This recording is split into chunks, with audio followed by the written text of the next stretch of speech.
Hey guys, welcome to Wrestling Days and welcome to Wrestling Days Live. We are live for this week's Wednesday Night War. And first of all, big apologies for not being here yesterday at the time of recording this, streaming this.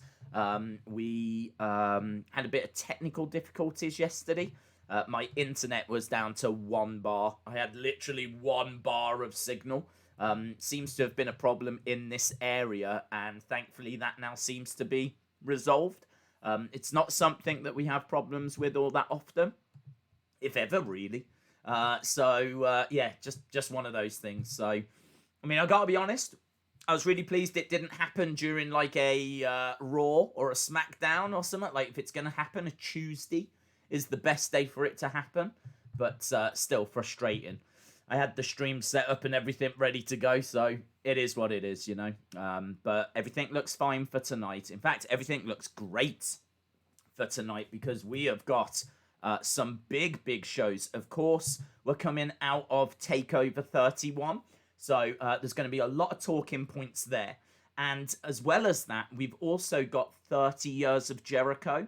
So AEW are really throwing up a big show. They're putting up a big show for us. We've got 30 years of Jericho. We've got the Cody versus Brodie Lee dog collar match. We've got Inner Circle with Jericho in, taking on Chaos Effect. That's obviously Luther and Serpentico. That's going to be a nice celebration for Jericho. 30-year anniversary. We got FTR taking on Hybrid 2, which is Angelico and Jack Evans. We got Brian Cage against Will Hobbs. Very excited for that. Will Hobbs, such an interesting newcomer. That's for the FTW Championship. Sorry, FTR Championship. And Big Swole taking on Serena Deeb. So, Big Swole against Serena Deeb. So, we got all of that on AEW. Over on NXT, we've got Kushida taking on Tommaso Ciampa, which I just don't even know how they're going to book that. But can't wait to find out. We've also got Ember Moon. Ember Moon is going to be starting the show. So, Ember Moon promo starts NXT. The first match, I believe, is going to be Kushida versus Tommaso Ciampa. We've also found out that Finn Balor has broken his jaw, and you can actually see he's tweeted out x-rays of his jaw. You can see where it's broken, and we're going to find out more about that tonight. Now, I don't know how long it takes for a broken jaw to heal. I suppose the big question is he going to have to forfeit the title? I meant to Google it, actually. Broken jaw recovery takes up to about 6 weeks. Many jaw fractures require surgery. Because of that, patients may need to follow up with an oral surgeon. Healing times vary. A jawbone fracture takes about 6 weeks. So, I mean, that's quite interesting. 6 weeks. Are they going to allow Finn Balor to be champion and hold on to the belt for 6 week period? Even then, you know, is he going to be okay for him to compete? So I don't know what they're going to do. Could they strip him of the title? I mean, at what point do we go, this is becoming a bit silly now? It could be a very interesting episode tonight. I don't know what they're going to do with Finn Balor. Really don't know what they're going to do. So we've got Finn Balor, who could lose the title tonight. Ember Moon coming back, and as we said, Kushida versus Tommaso Ciampa. Loads of stuff as well. Loads of news. It's been quite a busy day. A lot of news that at first you might look at and go, okay, that's all, yeah, fine. But actually, when you think about it, it's kind of huge. One of them being that the Miami Dolphins have been told that they can have crowds back. So Florida seems to have just completely given up with the pandemic. Florida's like, well, whatever. But let's just bring crowds back. I don't understand the rationale. I don't understand the thought process. I mean, like, it seems like it's as bad as it's ever been. The president has got it. Like, it couldn't be more on the agenda if it tried. but Florida have turned around to the Miami Dolphins and says, yeah, you can have crowds back.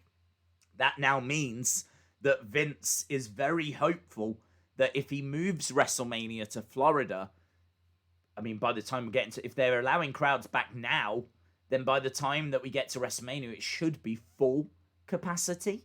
So this is a very interesting story. All of a sudden, WrestleMania looks like it could have a full crowd because, of course, the news seems to be, it's not been confirmed, but it seems to be that we are moving away from Hollywood, WrestleMania Hollywood, and we are going to the Tampa Bay area. And if we do go to Florida to hold WrestleMania, and already they're talking and letting the Miami Dolphins have a crowd, then we really could be looking at a crowd for WrestleMania, which would be awesome, like, for the atmosphere and for the fans. There is still a pandemic, though, right? I mean, I'm really... I don't know. I don't know where I sit on it. I think it's stupid. I don't think it's the right thing to do at all.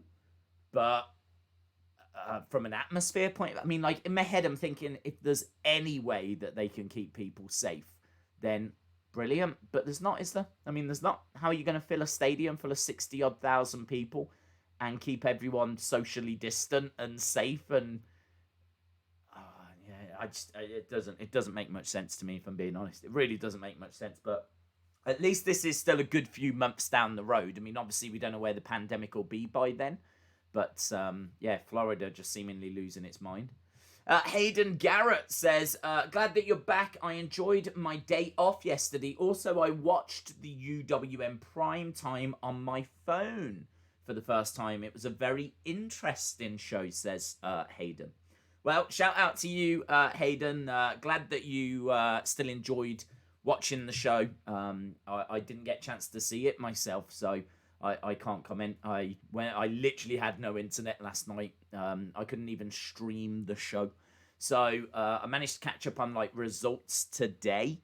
But yeah, I was pretty much out of the picture. I managed to get I could get onto my phone, but even my phone signal was like strong enough to like send some like messages or whatever, but it wasn't strong enough to stream. So yeah, I think on a Tuesday, I'm really trying to get the Wrestling Escape Pod live. I'm really trying to twist Tommy's arm to do a live Wrestling Escape Pod on a Tuesday. So I'm not sure that we'll have time for the UWN going forward. So we'll have to wait and see. But as of right now, next Tuesday, I'm penciling in a live Wrestling Escape Pod. But it's all down to if Tommy can make it work, to be honest. Trini says, the number of lives lost to this pandemic makes some decisions being made seem more stupid than questionable, in my opinion. I mean, I do understand that people are losing their lives. Absolutely, I understand that. And there's, for me, that's obviously the priority, right? I mean, that goes without saying. I do understand, though, that people have got to make money as well. I do understand that people have got to get their businesses going, you know? I mean, people are going to start losing homes. People are going to start falling into depression. You know, you've got going to have mental health problems. There's a whole raft of issues that are going to arise if businesses, you know, aren't up and running again. This just doesn't feel like the right way. This doesn't feel like the right fix. I don't know what the right fix is. I mean, I can't sit here and give answers because... honestly, who knows? Who knows? But this doesn't feel like the right way forward. And I don't know. I don't know. I mean, honestly, it's a wrestling. I mean, I just don't think of all the things that we need to get back up and running, I would feel like we could let wrestling ride for a bit longer without a crowd. I mean, WWE are doing fine. They don't need our help. Like, they made 4 times the amount of money that they needed to last quarter. So they're not desperate. But I understand that fans would like to go to the shows. But, I mean, all I say to that is, I mean, what are you thinking? Honestly, what are you thinking? I just don't know. Dog collar match reminds me of WCW. I am very excited about the dog collar match. I think that they do tend to be brutal. And someone like Brodie Lee being in a dog collar match, I think suits his character perfectly. I think that it's a really good match for him. He could kind of be known for that kind of a match, but we'll have to see how it goes. I mean, Cody's capable of excellent matches. Brodie, not so much. But I think, as I said, the dog collar match really works for his character. So I'm very excited to see it. I think AEW tonight looks very strong on paper. I think that the Inner Circle Chaos Effect's going to have a lot of emotion to it. The reason why I say that is because Luther is someone that Jericho worked hard to bring into AEW. Luther is a legendary wrestler. I mean, I'll be honest, not someone I'm aware of. But obviously when he debuted, I went back and looked into him. And he's been competing since like the 80s. He's had matches against all the big names that have been over in Japan. And, faced many big names in America as well. He's had an incredible career in the sense of, a long career facing lots of high-profile opponents. I don't believe he's ever faced Jericho. And so tonight, for them two to be facing off against each other, I think this is... They could have asked Jericho, what would you like? Who would you like to face? Your 30th anniversary show, who would you like to face? And honestly, there's every chance he handpicked this match. There's every chance that he said that he wanted to be face-to-face with Luther. I mean, I suppose there could be a question mark about the match quality and about, two guys that are getting on a little bit now. Could they put on a great show? So as a result, it's a tag match. But even that, I think it's got something to it. It's not just why are they doing Inner Circle Chaos Effect. Like, there's a bit of backstory there. So I like that. FTR, obviously champions, still defending against different teams. So that makes sense, them taking on Hybrid 2. Brian Cage against Will Hobbs. Really high on Will Hobbs. I think he's a great-looking big guy. So really intrigued by that. Big Swole, I know that her dentist match at All Out was awful, but I think that she's got an interesting character. She's quite fiery, stands her ground, and got a bit of swag about her. In ring, I think that she's fine. I mean, she doesn't blow me away in ring, but I think she's got a good gimmick. I think she's got a good entrance. I think carries herself really well. I think she's got a promising future. So I'm interested to see her in action tonight. Cody, Brodie, as we said as well. So yeah, I mean, look, AEW looks stacked tonight. NXT, that also, I mean, like, we've got Finn Balor talking about his broken jaw. Ember Moon's back. I mean, how huge is that? Ember Moon is back. And then we've got Kushida and against Tommaso Ciampa. I just wonder if that's going to end with Jake Atlas getting involved and interrupting Ciampa, or maybe it's going to be Velveteen Dream comes down or something. I don't know. I feel like there's going to be... I can't see a clean result. That'd be a big criticism with NXT, is that we used to get clean results and we don't as much anymore. If this was a 1 hour NXT on the network, it would be a clean result. Now it's a 2 hour on the USA network and it's a bit more heavily storyline. I think someone interferes. And I think that's a real shame. But let's wait and see. I could be wrong on that. Days, I've broken my ankle, says WWE Inside Access Wrestling. Well, I'm sorry to hear that, my friend. Honestly, thoughts with you. I hope you get better very, very soon. Wrestling Days fan says, very important question. Who do you think is the real jobber in the chat? You always ask me this question, and I always tell you the same answer. The jobber in the chat is whoever asks who is the jobber in the chat. That will always be my answer. Jason says, check the YouTube studios with the chat. I don't know what you mean. Oh, it's still not on screen. Oh, well, that's drama, isn't it?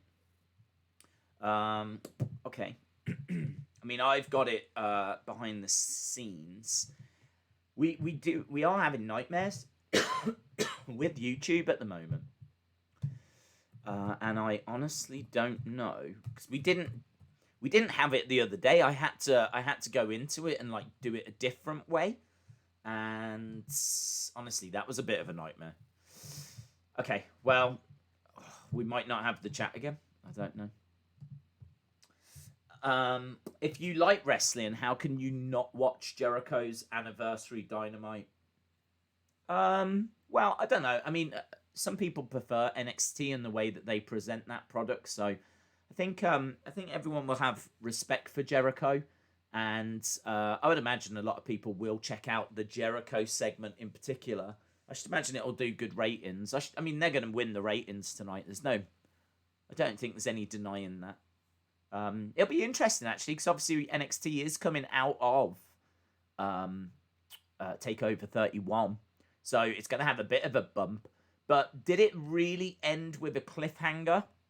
Was Ridge Holland dumping Adam Cole the big ending they needed to kind of get people to be desperate to tune in on Wednesday? Like, honestly, had Roderick Strong and Bobby Fish attacked Kyle O'Reilly after his match, that might have done it, because then everyone would want to tune in to know what is going on.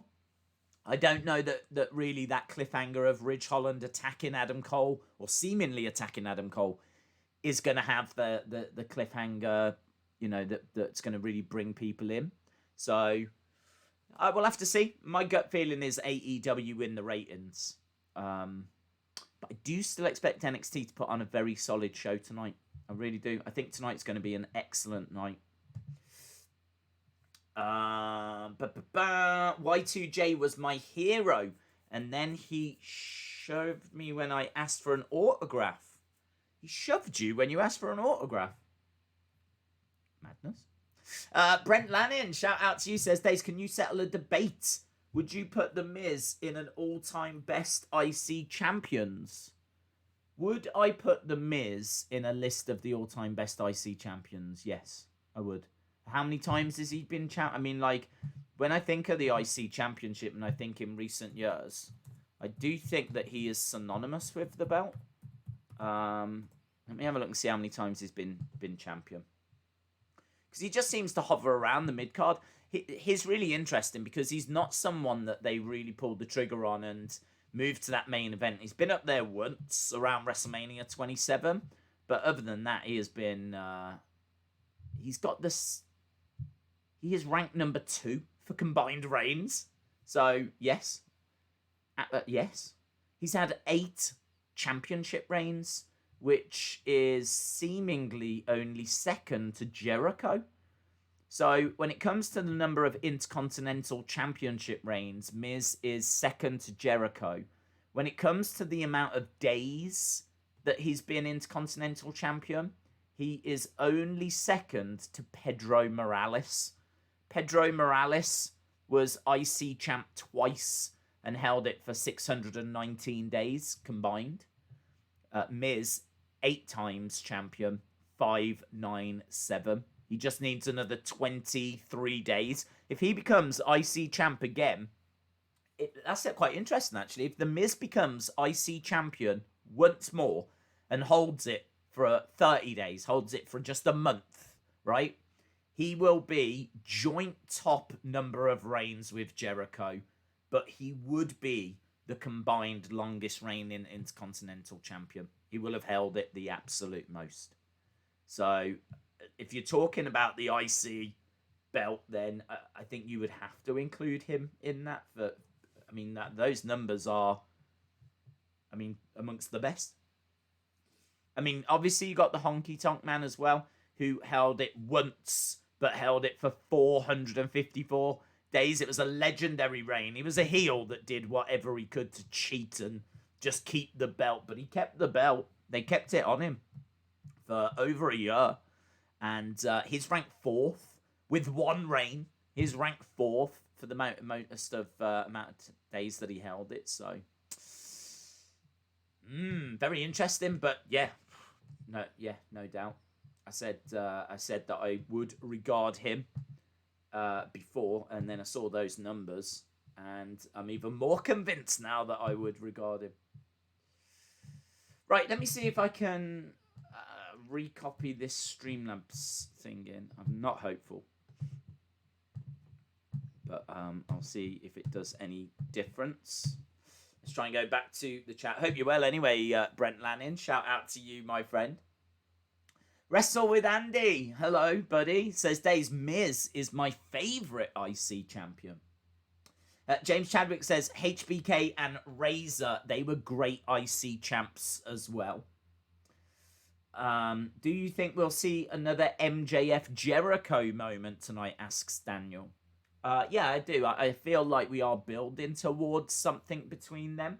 I don't know if it's going to be a match. I mean, obviously, was it last week they were standing and arguing about, do you want me in the inner circle? Do you want to be in the inner circle? Do you want me in the inner circle? Do you want to be in the inner circle? So, I can't tell if there's a union that's about to be formed. I don't think he's joining the inner circle, but I can't quite tell where it's leading to. I mean, honestly, MJF and Jericho as like a heel tag team would be a little bit interesting, but my gut feeling was that we're building towards Wardlow against MJF, but I could be wrong on that. We could be building towards MJF Jericho, but heel versus heel is very strange. I can't quite tell why we would do that, but yeah, I don't think we're done with that at all. Austin says, who is the worst IC champ of all time? Worst IC champ of all time. That's an interesting one. I'd have to go back to the list and see who's only held it like once. I mean, Zack Ryder comes to mind. He won it at WrestleMania and then lost it 24 hours later. So, I mean, that's pretty bad, isn't it? Pretty bad reign. Let's have a look and see. Champion. Although saying that, he did win it at WrestleMania, so he probably gets some kind of kudos for that, doesn't he? But let's have a look at the list of IC champs. Combined reigns. So there's quite a few. Yeah. Zack Ryder, out of 86 champions, Zack Ryder is ranked 85th. He won it once, held it for a day. There is someone that's actually worse than that, and I do remember this. I think it happened at In Your House. Dean Douglas. Dean Douglas won it in the mid-90s and held it for, I want to say, like a few minutes. I think he won it and then got challenged and lost it like a few moments later. So Dean Douglas is ranked as the worst. Zack Ryder is ranked the second worst. The Mountie apparently held it for 2 days, which I can't remember. I do remember him holding the IC belt, actually. I've seen pictures of him holding it, but I can't quite recall when and where that he only held it for 2 days. But anyway, 2 days that he held it for. Then you got Test, Road Dogg, Rikishi, Marty Jannetty. Marty Jannetty only held it once for 20 days. I remember that. I mean, then you're going up to like a couple of reigns or like longer time. So I think the absolute worst, you got to be looking at the Mountie, Zack Ryder, or Dean Douglas. Interesting question, though. Jinder's WWE title reign is better than Shinsuke's IC title reign, says Austin316. Robert Stonebrand says Jericho has got the most reigns. I don't think that will be getting a mention tonight. No, probably not. Probably not. They'll probably they could mention the amount of championships he's held in total or something along those lines. But no, I can't see them going WWE champ, undisputed champ, first undisputed champ, blah, blah, blah, blah, blah. I can't see them doing that. The Mountie was in his feud with Piper. Oh, okay. I still can't picture it, but that does narrow it down. Out of 10, what's your excitement levels for both shows tonight? Probably about maybe an 8.25, something like that. I am pretty excited, to be honest. I think what tonight's lacking is potentially a massive surprise. I'm not really expecting a massive surprise. I'm expecting two really solid shows. I think on paper they look great. Obviously, it's the 30th anniversary of Jericho, so like to think they've found a way of showing some of his best moments. Hopefully, they've cleared it with like New Japan, and they can show him against Omega from New Japan. And I mean, they can't show any WCW or WWE, so you're not getting any of that. But I'm just wondering if they can show some of his other work that he's done. I mean, it will be limited, and obviously, it is going to feel missing, considering can't include WCW and WWE. But I still think that it'll be nice to see them include like key moments. I'm sure they'll show like him winning the AEW championship and whatever. So yeah, hopefully they've got that like dotted throughout the show, and be nice if they've got like some statues of him and they really push the boat out.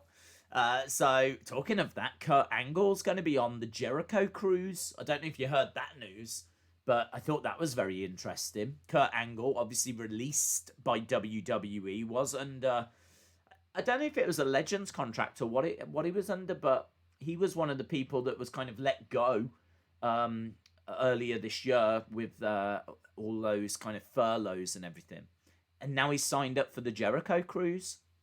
I don't think he's competing, but he's going to be like meet and greet and all of that. So that's next year, I think. I think it was meant to be November, but it's been moved to next year. They could show Jericho's work as Tiger Mask. Good shout. Damien says, in the dog collar match, are the collars shock collars? No, it's literally just a collar, a dog collar with the chain coming off that's connected to someone else in the collar. They are quite brutal matches because, of course, you've got a chain here that you could wrap around your fist and use. Or wasn't it Greg the Hammer Valentine and Roddy Piper, where Valentine had it around his hand and was punching Piper in the ear, and Piper lost the hearing in his ear, burst his eardrum, and completely wrecked his hearing. I can't remember if it was his right or his left ear, but that was from a dog collar match. And of course, you can use the chain to like whip as well. The other thing as well is that you're constantly like around the neck, so you'll see it where they're out the ring and they could be like kind of hanging, if you will. If they go over the top and they don't quite get to the floor, then the dog collar's going to be kind of holding them back. And there's a few brutal spots and brutal potential moments for like dog collar matches. It depends how far they want to go with it. So really, it's one of those matches that is... It came into existence, I think, because when you had heels that used to run away, heels that would like try and get out of the ring and whatever, this would be the brutal match where it's like, I'm going to chain myself to you so you can't run anymore. But the fact it's got the chain as well makes it brutal. So there's no running and hiding in a dog collar match. There's no escaping. You can't escape and get away from your opponent. So as a result, like, you've got to kind of pay the price. So this was always a big blow-off match in the territory days. And I'm interested to see how they book it and what they do with it and how far they can go with it. I'm not really a fan of like hardcore wrestling, so I'm not looking for like brutal spots, to be honest. But I think where you've got this weapon, you should use it. Otherwise, what's the point in having it? So I think there is a sweet spot, with it. So yeah, as I said, looking forward to seeing how they book it. Daniel says, my prediction for this 8-man tournament at Full Gear is that it will be Kenny versus Hangman in the final, and the Bucks will cost Hangman for revenge, as Hangman cost them for the tag team gauntlet. That's a good shout. I could definitely see it going that way. It's a really good shout. Bork Flazer says, AEW sucks. You won't see garbage match stipulations in WWE. Dazzle by Nature says, Yo Days, hope all is well. Hard to pick AEW or NXT. Both are live.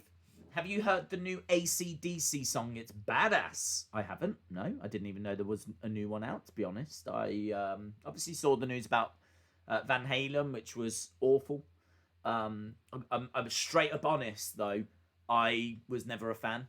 I was never not a fan. I just never really interacted much with Van Halen music. I mean, I don't own a single Van Halen CD, and I know some of the hits, some of the big tracks, but honestly, I never really got into them. But still, terribly sad, and no denying the impact that they had on music. I mean, incredible, Hall of Fame, all of that kind of stuff. You know, one of the best rock bands. Incredible. So that was only the only news I've seen really in regards to like rock music, and hadn't heard that AC/DC had come back with the new track. So that's cool. I like AC/DC. They're cool. Days Callisto has just reposted my Instagram story. Cool. The Moldy Spoon says, I can't wait for Friday. It's the most stacked SmackDown in a... Oh, yeah, Friday is incredible. Excitement level for Friday is currently about 9.25. Might even be a 9.5. Excitement level for Friday is cray-cray. We got the draft. We've got Bailey Sasha. Isn't it Kevin Owens Fiend? Isn't the Fiend on the show? Having a match. I mean, it is just absolutely crazy. Next level. So, yeah, Friday is everything right now. Friday is a big, big show. The new AC/DC song is called Highway to Retirement Home, says Mr. Rotella. Shout out to you, dude. I did hear this. Isn't it, it's from the album Back to Bed. Back to Bed! Yeah, I love that. Big fan. Back to Bed. John DeAura says SmackDown is stacked. Crazy Ginger Jake Holden says the three best guitarists are Eddie Van Halen, Hendrix, and Randy Rhoads. Rock music, as in Dwayne's got an album out, says Dave in real life. Charlie says, Days, who would win Amanda Nunes and Nina Ansaroff, or Raquel Pennington and Tisha Torres? Nunes till the cows come home. I've not seen her. She's just gone. She just keeps going to different levels. She just really keeps going to different levels. Albert says, Days, Meltzer says that AJ and John Morrison will be traded to Raw. Okay. AJ, I think, makes perfect sense because I just don't think he'd want to be around Paul Heyman. I think he'll work with him, but yeah, I could see him go in. I can see that. John Morrison, I really hope that's true. I have no interest in the Miz and Morrison team. I think that John Morrison as a solo star would be much more interesting. So I really hope so. Kushida versus Ciampa to kick off NXT, says Austin316. Well, I heard actually that it was going to be Ember Moon first, and then it was going to be that match after, but I don't know if that's true. I did hear that as a rumor, so we'll see. But I am expecting those to both be in the first hour. Days, who do you prefer, Greg Valentine or Coco Beware? Greg Valentine. Greg Valentine had bigger moments. He obviously former Intercontinental Champion, the dog collar match against Roddy Piper that we mentioned. He was also like in WrestleManias. I loved him when he was the Hammer, and you know he would just come in and stomp on people, and he was just like a brawler. But he did have a technical style to him. I remember he always used the figure 4 leg lock, and so he had some technical moves. He didn't just go in there and throw fists, but he certainly had that about him. But also, you know, the tag team with the Honky Tonk Man as well, Rhythm and Blues. So he did that for a little while also. So I kind of feel like he had some nice variety to his, and he worked, you know, for different promotions, and had quite a long career. Koko B. Ware had a long career, but I can't sit here and tell you what he achieved as much. I mean, he had some singles matches. Obviously, Frankie was a big draw, but High Energy weren't really around for that long. Honestly, once you're getting into like the mid-late 90s, I couldn't even tell you what he was doing. I think, didn't he wrestle in the USWA or something? I don't know. But yeah, he kind of fell off the radar. He was around really late 80s, early 90s, and then kind of fell into obscurity. So, but still a great superstar and Hall of Famer, of course, Koko B. Ware. I think Koko B. Ware is one of those Hall of Famers that you go, really? But yeah, I'm not going to if they feel he's Hall of Fame worthy, then I'm not going to go against it. Days, what's your thoughts on peanut butter and jelly sandwiches? I've never had one, and I don't think I would want one. I kind of feel like we call it jam. We don't call it jelly over here.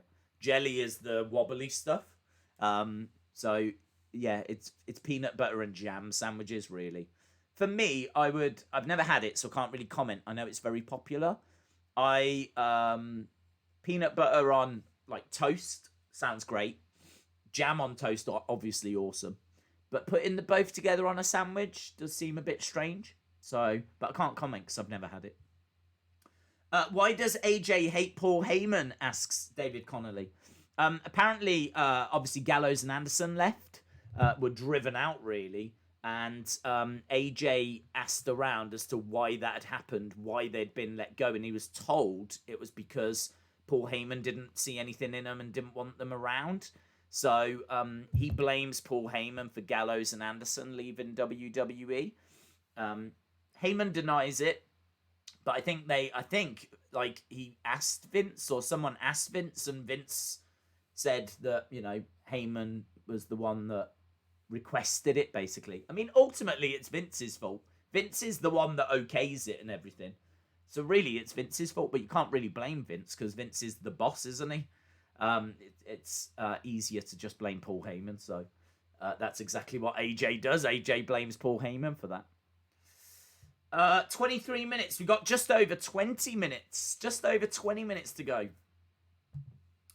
Chalmers says, WWE Twitter 6 minutes ago, Kushida and Ciampa had to be separated backstage. Per William Regal, they will now kick off tonight's episode of NXT. Okay, very cool. So there we go then. Kushida and Ciampa look like they're starting the show tonight. And as I said, I am expecting some outside interference. I think normally that first match gets quite a bit of time. So I'm expecting it to get quite a bit of time. But can I see there being a clean finish? Not really. I think if anyone's going to get a clean finish, it has to be Kushida. Has to be Kushida.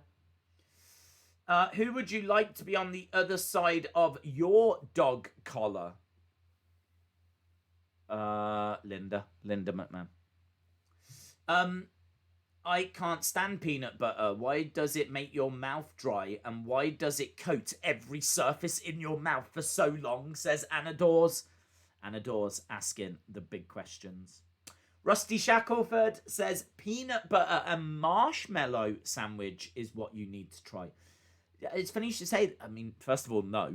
But it's funny you should say that because I did try some marshmallow spread not that long ago. You can get it. It's called Fluff. It's called Fluff, and it's quite sticky.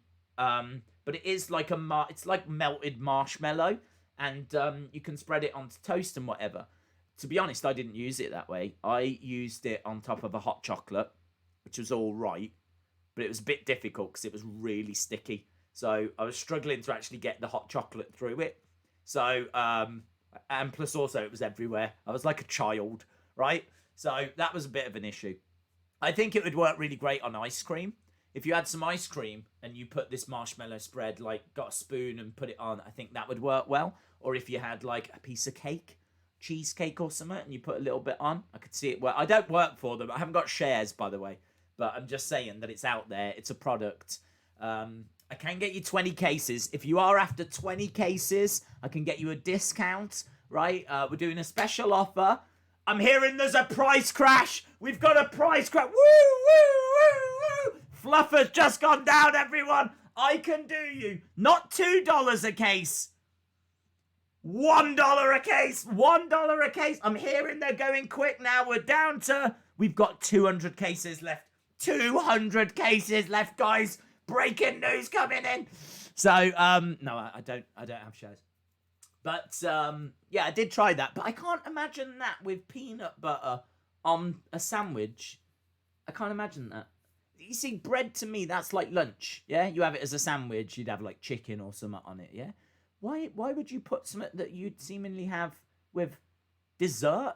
Like, I would use that marshmallow stuff on a dessert. Why am I putting that on bread? Well, how's that going on bread? Why is that going on bread?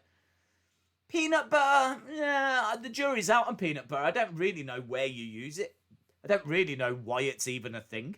So, putting that on bread, I think that's the only thing you can do with it. Are you really going to put peanut butter with your cheesecake? Probably not. Maybe some people do, I don't know. But I kind of feel like that I suppose has to go on bread. Where else do you put it? Unless you just, I don't know, feed it to the birds or something. I don't know what you're meant to do with peanut butter. It's not part of my diet, let me put it that way. So, yeah, I would say that if you are someone that enjoys peanut butter and jelly sandwiches, then that's fine. But it is, I think, to most of the world, a little bit strange. Jason says, has it sold out yet? I'm hearing we're down to 150, Jason. The orders are coming thick and fast. I mean, when we give you a deal like this, a red-hot deal like this, you have got to take advantage quick. You have got to take advantage.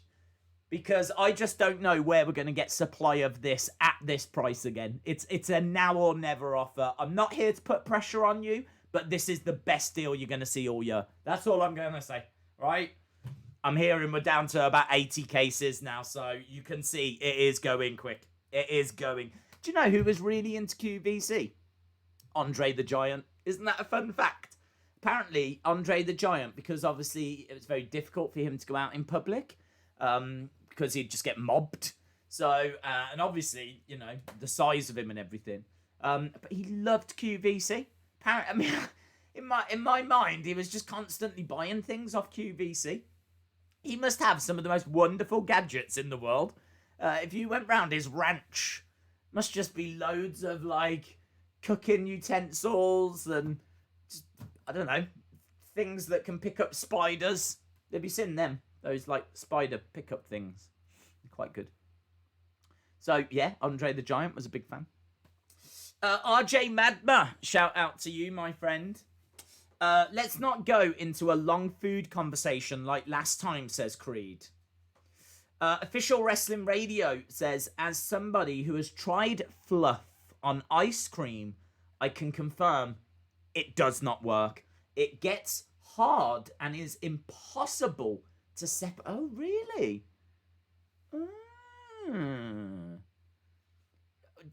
Yeah, I in all fairness, I found that it went hard, and it got harder on top of my flipping hot chocolate, which made it even harder to drink. You know what I mean? Like, you can spoon it out, and it, you know what I mean? It's kind of stringy and whatever. And you pop it on the top, and I was like, oh man, that's gonna melt in. It's gonna give me some marshmallowy goodness. No, it just went proper. Like, I was like, I couldn't get it. It's like having a lid on top. I was like, oh no. So, I mean, look, first world problems, you know what I mean? There's bigger issues in the world. But that was, for that moment in time, that was a big issue for me. Big issue. So I don't really know what you're meant to do with fluff, if I'm being honest. It's kind of, I don't know what you're meant to do with it. Surely you can't put it on a sandwich. Why would you ever do that to yourself? The inventor of peanut butter is legit 23 miles east of where I live, says William Hensey. Dave says, pancakes in the morning is just a no.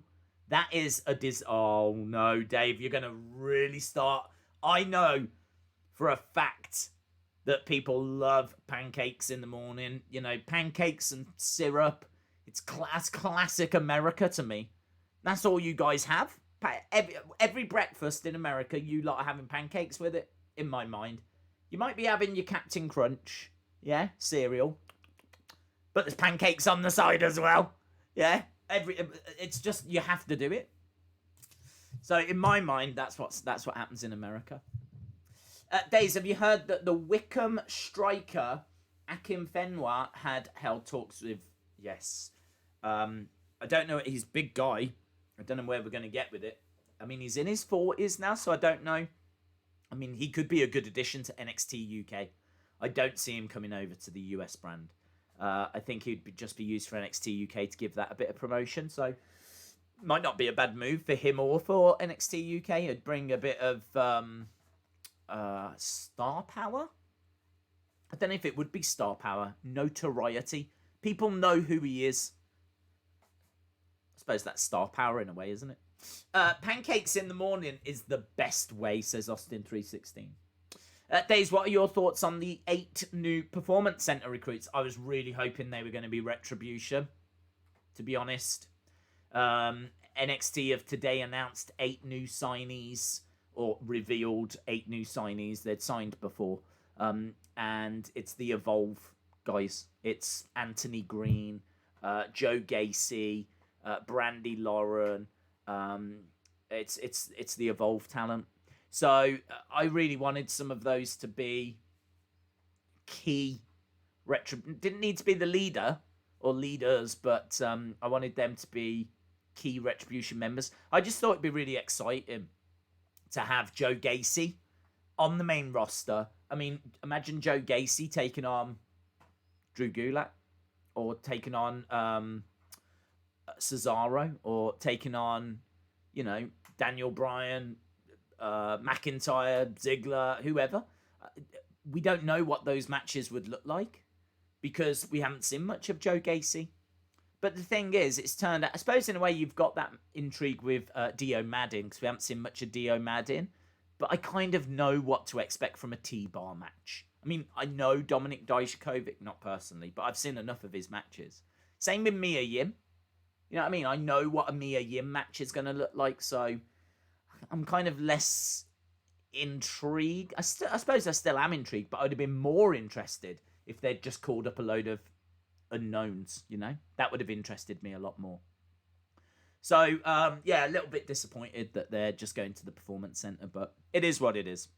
Perhaps they feel they need a bit more work. I hate pancakes, says William Hensey. Heather says, I have to have the gluten-free waffles. Celiac disease sucks. Oh, I'm sorry to hear that, my friend. I don't really know much about that. Are the gluten-free waffles all right? Do they taste fine? I don't really have waffles at all, full stop, in all fairness. Days, are you a coffee or a tea man? I prefer coffee. Coffee. I never really grew up having tea, to be honest. I used to have it a lot when I went round to see my nan and granddad. When I went round to my grandparents, you'd have a cup of tea. Like, would you like a cup of tea? Yes, please. Yes. But when I was at home, I was just drinking Cokes and, whatever. But when you'd go round to your grandparents, they'd not really... They didn't really have Coke in. They'd just, would you like a cup of tea? And it would always be like, yeah, and that'd be the only time you'd tend to have it, really. Might have the occasional one at home. I don't know why I ever would have, but I'm sure I did have. But as I got older, just to try and stay awake, and like going to work and everything, then you kind of move to caffeine and you move to coffee. So I'm more of a coffee drinker. But I mean, there's no denying we are known for loving tea in the UK, and we certainly do. So I do think the UK is becoming a more of a coffee country than a tea country, to be honest. I think the appeal of caffeine, I don't know if it's so much the taste. I think if you used to ask people in the UK, what do you prefer the taste of? Most people would say tea, but I think it's the fact that caffeine keeps you awake. I think it's more the energy aspects is why the UK is kind of switching more to coffee. Days, rename this channel Cooking Days. Hey, I just answer the questions that I'm asked. That's all I do. I answer the questions that I'm asked. The other thing as well, we have actually touched on pretty much everything I wanted to talk about anyway. We are just 9 minutes away from the show's beginning. There is one more thing to discuss, and that is the fact that Vince is apparently a big fan of Otis. Now, this is big news because I was under the impression that they were looking for a way to get the briefcase off of Otis, but WrestleVotes have actually, and we big fan of WrestleVotes, they've sent a message out saying that Vince is still a big fan of Otis and seemingly we're not going down the roads of getting the briefcase off him. So I don't know right now where this story is going, because I had heard before that they were looking to get the briefcase off him. Those reports had come out from sources. But now WrestleVotes are reporting that Vince is still a fan and seemingly isn't trying to get the briefcase off of him. So I don't know where the truth lies. I can only tell you what's being reported. It was reported before they were looking to get it off him, and obviously now we've got this storyline where he's being sued. But today, WrestleVotes have come out and said Vince is still a big fan and seemingly they're not going to look to get it off him. So I don't know where we go with that story. I don't know what the future looks like when it comes to the Money in the Bank briefcase. I'm of the opinion they should take it off him. I think there's better people, to be honest, to have that briefcase right now than Otis. I think they've done an awful job with him since he won it. I think it's been a disaster since he won it. I think the story of him and Mandy was good. I think when he got Mandy, it was a big, he's got the girl moment, but that was it for him. That was it. I mean, like, everything was building towards him getting the girl. Once he got the girl, that was it. I don't think they knew what to do with him, and so maybe out of panic, they were like, "Well, let's put the Money in the Bank on him." But seemingly they had no other follow-up plans. So yeah, not a fan of it, to be honest.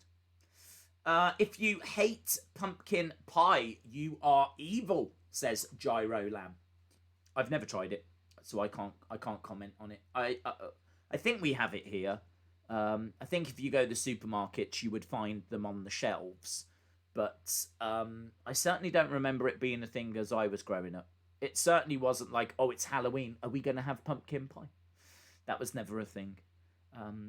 Pumpkins were a thing. Halloween, do we carve the pumpkin? I carved pumpkins as a kid. But no, pumpkin pie was never a thing. Which you would think would be a bit more logical. Do you know what I mean? If you're buying a pumpkin, yes, you carve it, but you could also make a pie.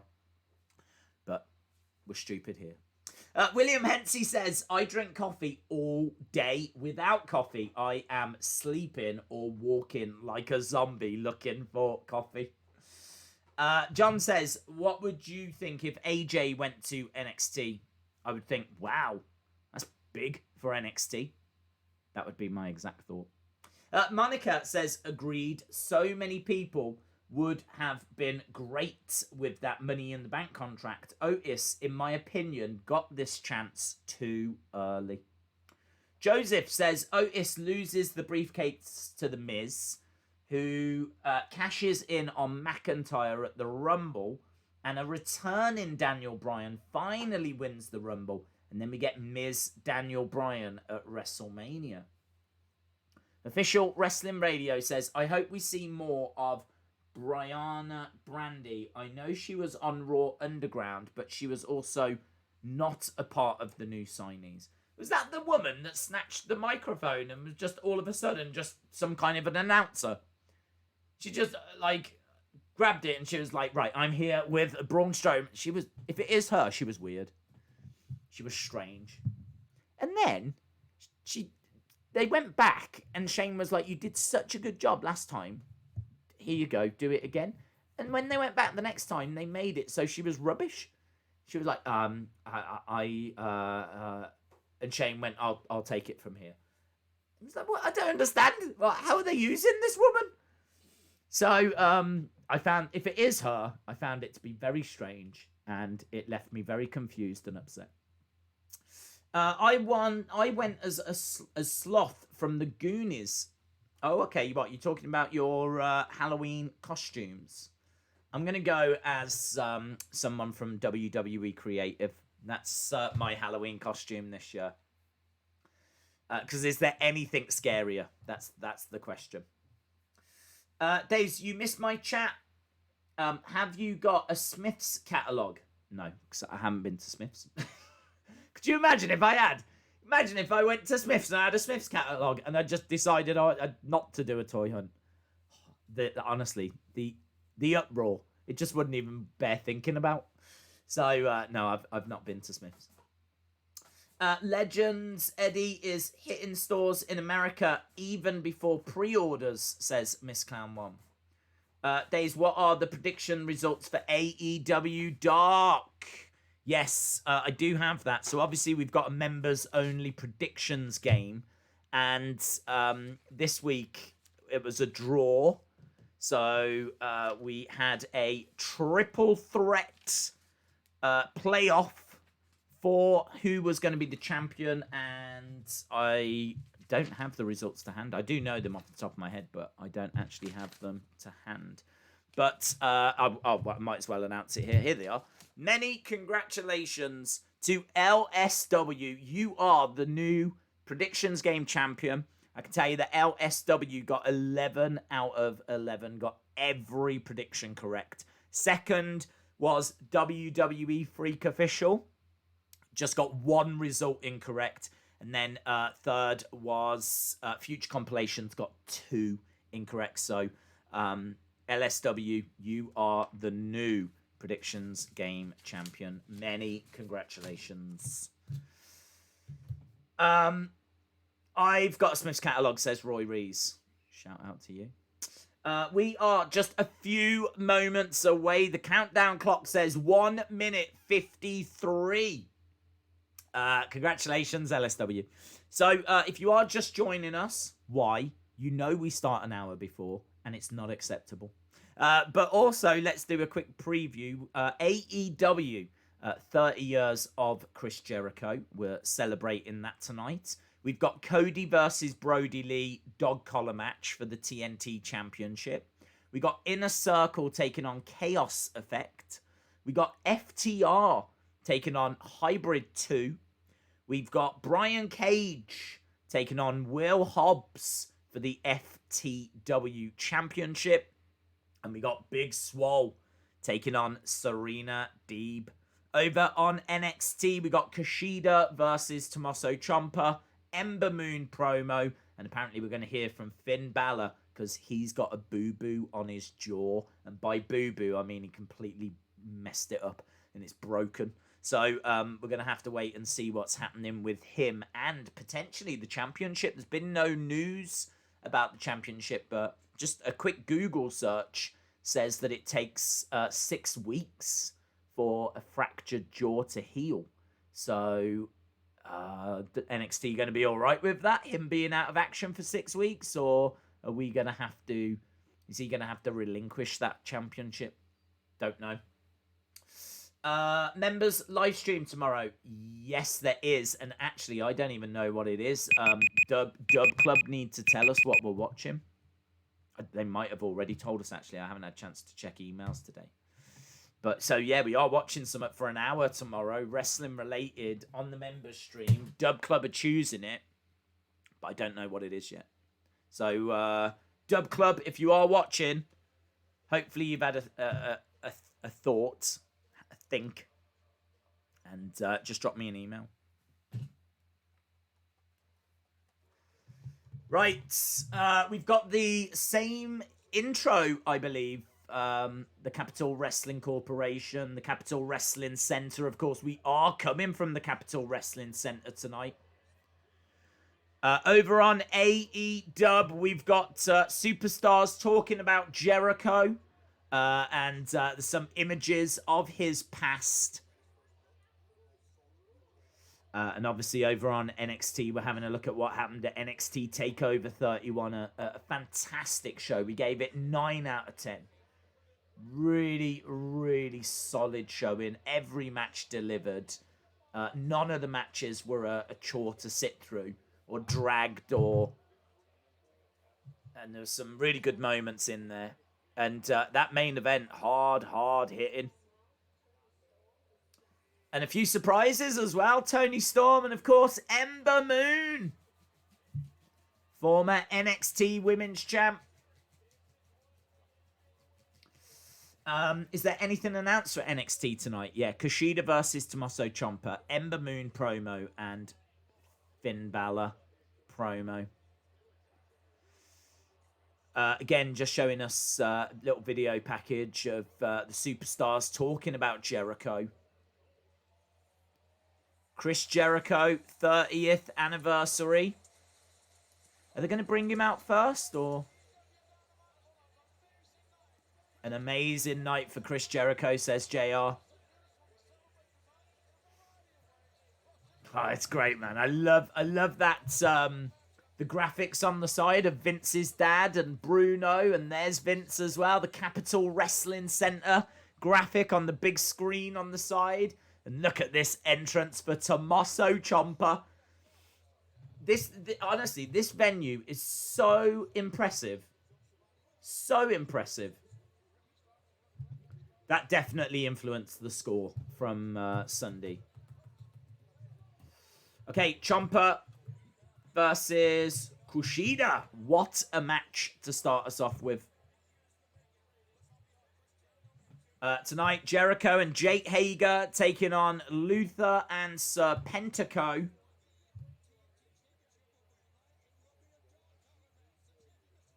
And still no sign about the chat appearing on screen, which is really frustrating.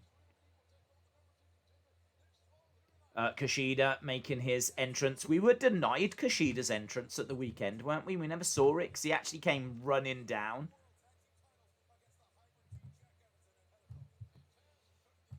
What I can try and do is get the chat on.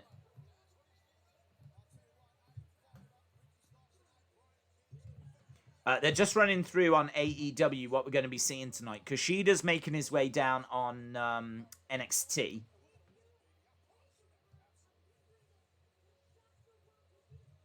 I am trying to do what I can. I hope my efforts are appreciated. Hobbs making his way down.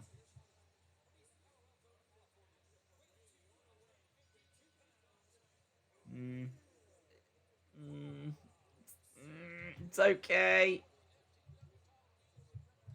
I don't even know if it can be read.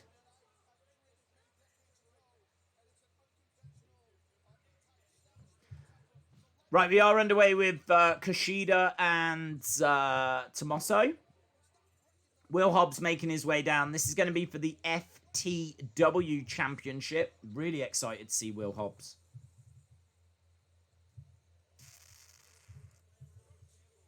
Really not happy about this chat at all. The Machine, Brian Cage, is coming out now. Obviously, FTW champ. That right now is the best I can do on screen.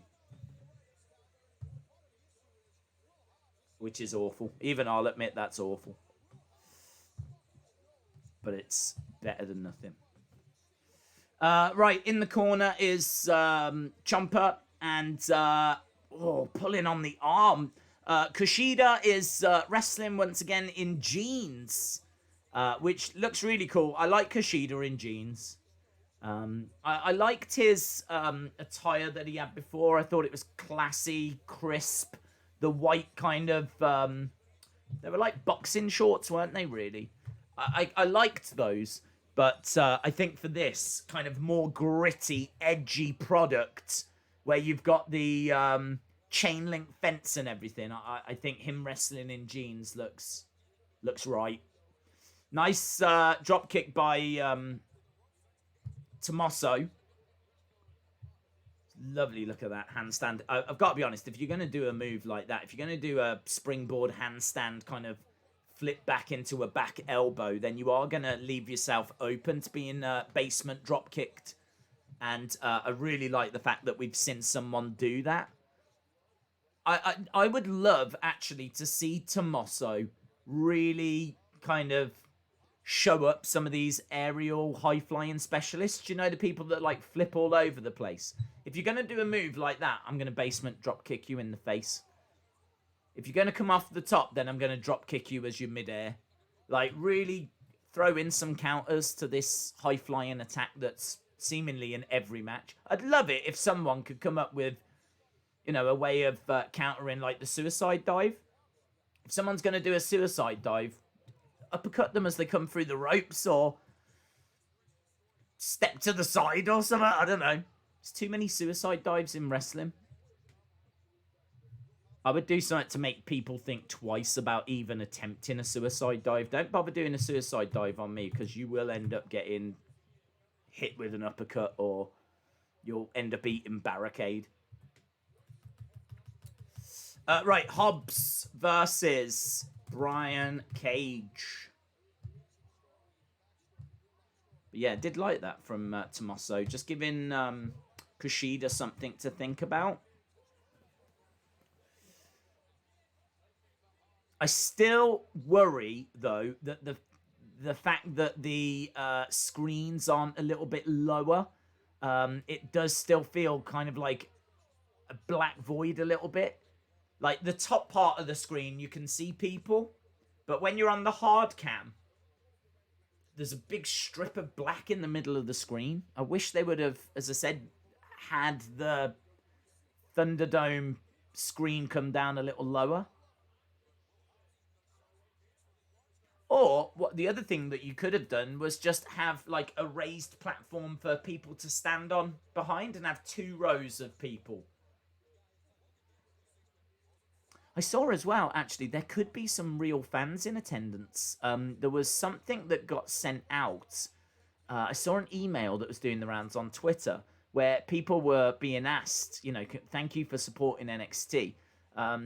You've been chosen to, you know, be a select person to join us in person for NXT.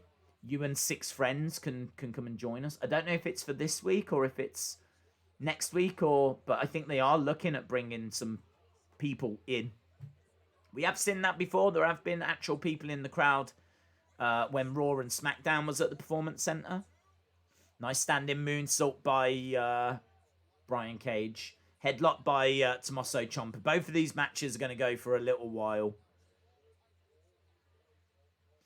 Suicide dive in a tag match. One of them steps aside and the other runs and Samoan drops them. That would be nice. If they could get that timing to work, that would be cool. That's hard though, isn't it? Imagine that as he's coming through. You got to try and... Maybe you could just throw yourself backwards. That would be really smart. As they're coming through, the one person throws himself backwards and it just naturally Samoan drops them. You haven't got to like grab them and actually do it, but just if you hurl yourself backwards into the person that's coming, that could be sick. That could be really sick. I'd love to see someone just do that on a regular basis. Try and eliminate some suicide dives from wrestling. If you're going to do it, I'm going to counter it. Just don't even bother. Tommaso Ciampa down outside the ring. Are we going to commercial break? Commercial break for NXT. 10 minutes in. 10 minutes in already?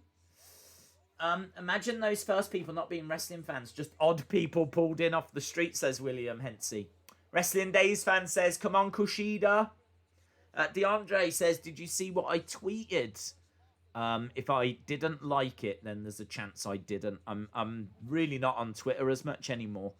I was finding I was spending quite a bit of time on Twitter, like reading news, catching up with notifications, and just I could have been using that time for, you know, other things. And yeah, I'm just a little bit less on Twitter now. I still go on every day, and I still try and catch up with what I can, but I'm on there a little bit less. Days, my friend kicked me from a clan that we made, so I've hacked his account, says hacked. Cool. Alex Bloomfield says, I'm looking forward to seeing Hell in a Cell. Sounds will be interesting to hear from a live crowd. We're underway with Will Hobbs against Brian Cage here. 2 big guys going at it. and some pretty interesting action. I think it's a very solid match. We're just seeing a sit-down powerbomb by Will Hobbs. Just got a 2 count. Who do you think has got the better factions between AEW and NXT? I would say AEW.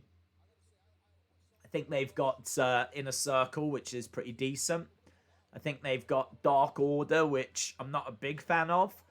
But really, what has NXT got to rival it? You've got Undisputed Era, who I would say is the best faction out of all of them.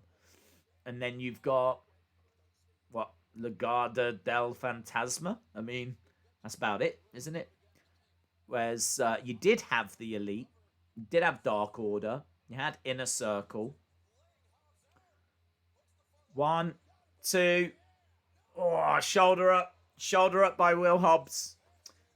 You had Death Triangle, but I don't think that's a thing anymore. Now you've got this Eddie Kingston group, which I don't even know if they've got a name. But I think NXT's got the best group in Undisputed Era, but I think AEW just had more. Round the back goes Brian Cage. German suplex. Hobbs just gets right back up to his feet, grabs Cage. German suplex by Hobbs. Cage on his feet. Against the ropes goes Hobbs, goes for a clothesline. They clothesline each other in the center of the ring. So Hobbs and Cage both down. Even having a small crowd at TakeOver made a massive difference, says James Chadwick. So both fighters are down on... NXT's just about to come back, actually. I was just about to say, on NXT, we're at commercial break, but we are just coming back. So both of these first matches being given plenty of time. Kushida versus Tommaso Ciampa on NXT. Hard-hitting, great match. Big strikes coming in by Kushida. Strike to the throat by Tommaso. Spinebuster by Will Hobbs. 2. Kick out by Cage. Dakota Kai has to be drafted, says Lemons and Cookies. Gabriella, shout out to you. Have I missed any segments? No. We're both in the first segments for both shows. Nice chop by Tommaso as Kushida falls to the outside. I find it a bit cringe and cheesy that there's a team called The Elite in a company that's called All Elite Wrestling. Says Eric. Big strike by Tommaso. Here we go. Ciampa grabbing at the hair of Kushida, but Kushida grabs the arm of Tommaso. Hurls it over the top turnbuckle. Stu Bennett is actually in attendance tonight. The Brian Cage has been victorious as well over on AEW. But just talking about the announcers, there's no Beth Phoenix there, but we do have Vic Joseph and Stu Bennett on commentary. Double underhook by Tommaso. Kushida goes down to one knee. Stomp on the hand of Tommaso. Oh, into the middle turnbuckle goes Tommaso Ciampa. German suplex by Kushida. Kushida with a big kick to the head of Tommaso.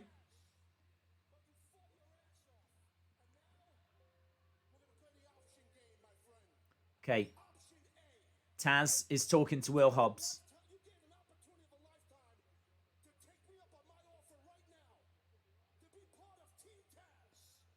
So Will Hobbs can join Team Taz. That's option A. Option B.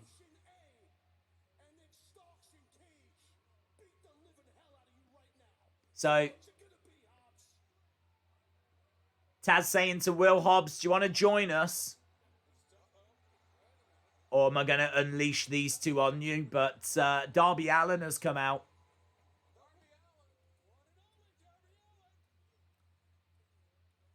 Um,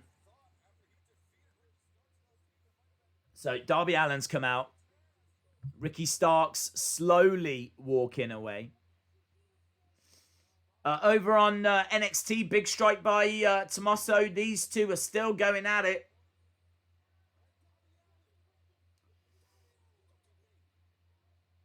They're trading blows right in the middle. Big kick coming in by Kushida. And again, big boot to the face by Tommaso Ciampa.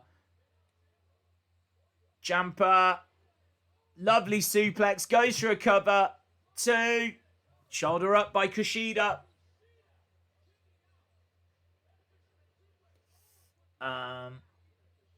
Submission. Does anyone else feel like Kushida injured Dream on purpose because of those things he did, or was it just an accident? I'm not sure that I don't know that he's really injured. WWE announced on Twitter that Velveteen Dream and Adam Cole were both injured, but I don't know that they really are.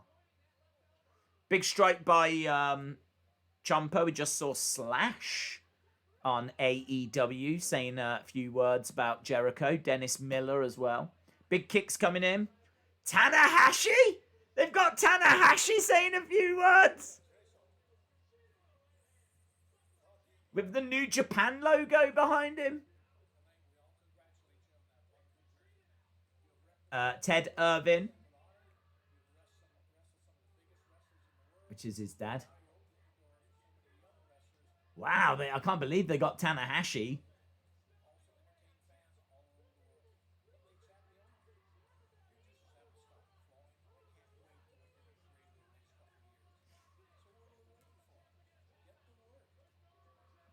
Right, is working on the arm.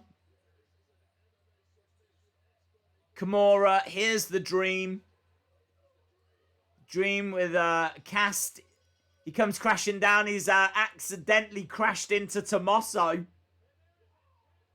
Over the top rope goes the Dream. The Dream with his hand, his arm in a cast. Over the top goes Kushida. Kushida comes crashing down onto the Velveteen Dream. Big strike. Dream goes up over the top.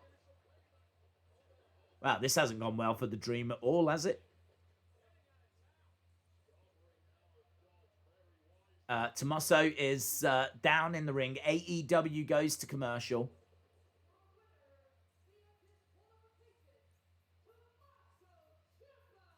So the match has been called. Tommaso's won by DQ. Thought it was going to have a screwy outside interference finish. And again, if this had been on NXT and it was a 1-hour NXT on the network, that would have had a clean finish.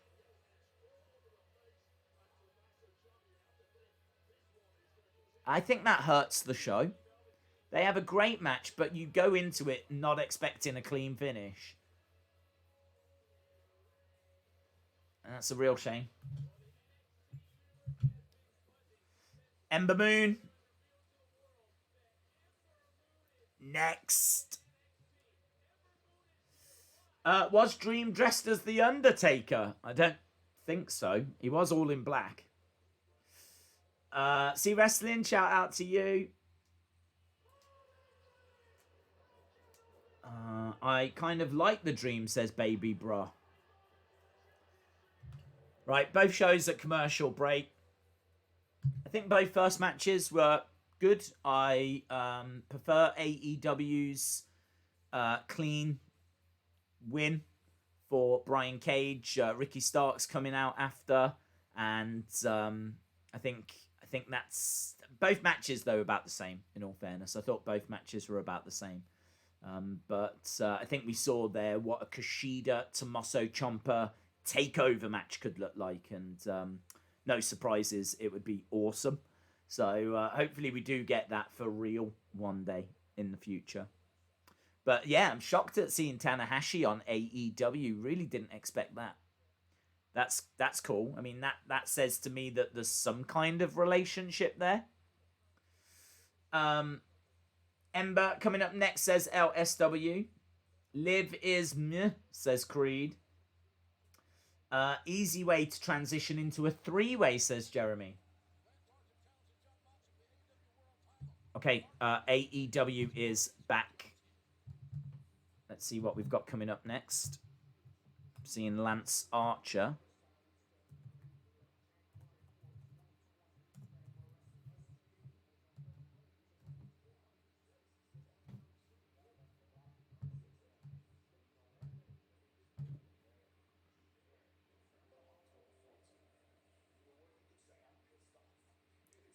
Okay, so it's a Lance Archer promo at the moment.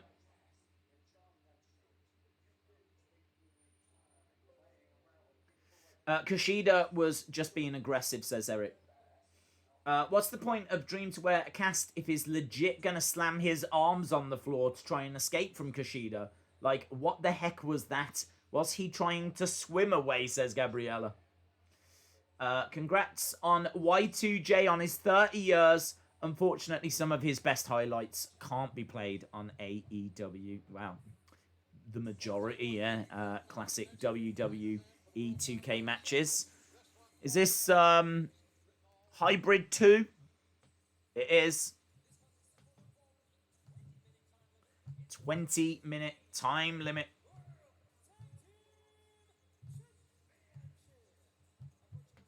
FTR.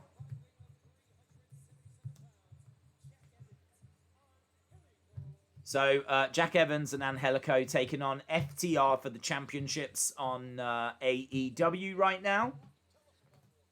Brian Cage victorious in the first match. And over on NXT, Tommaso Ciampa winning via DQ against Kushida. The Fiend is a bit boring, but lives okay, says Eric. Do you think they'll do a War Games match? How exactly would that fit into the CWC arena? I think they would do one, yeah, and to fit a second ring in there, I don't think would be a problem. There's normally several rings inside the Performance Center, so putting 2 rings side by side shouldn't be a problem at all. Ember Moon, no entrance for her. She's just standing in the ring. Ember says thank you.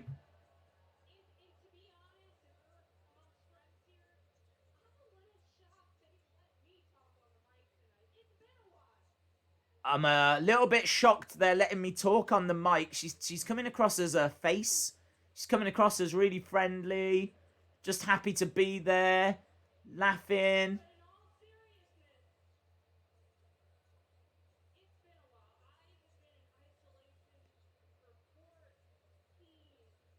I like what she's wearing. I like this more casual look. I like this more realistic look.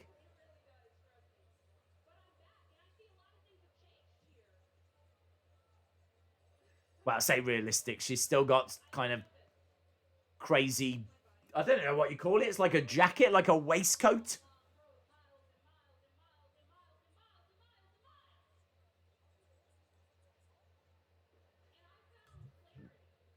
She says she's found clarity. I found who the real Ember Moon is.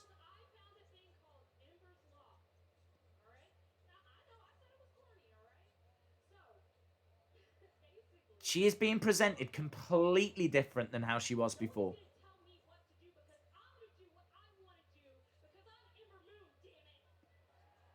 She says, I'm going to do what I want to do because I'm Ember Moon, damn it.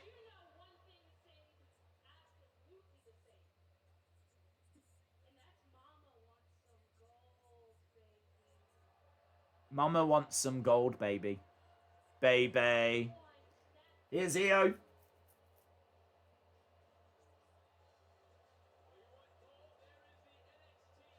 I kind of feel like at times she was struggling a little bit there. I think her nerves might have got to her a little bit.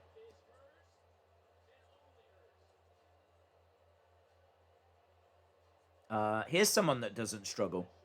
Io Shirai making her way down. Still love the way they're using that side screen. It looks incredible with the flashing images of Io.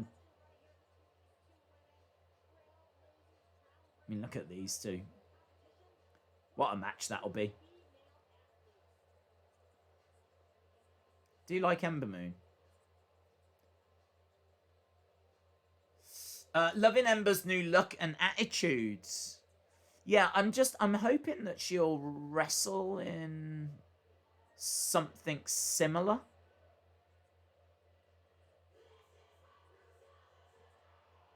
Io went to say something, and Rhea Ripley's making her way down.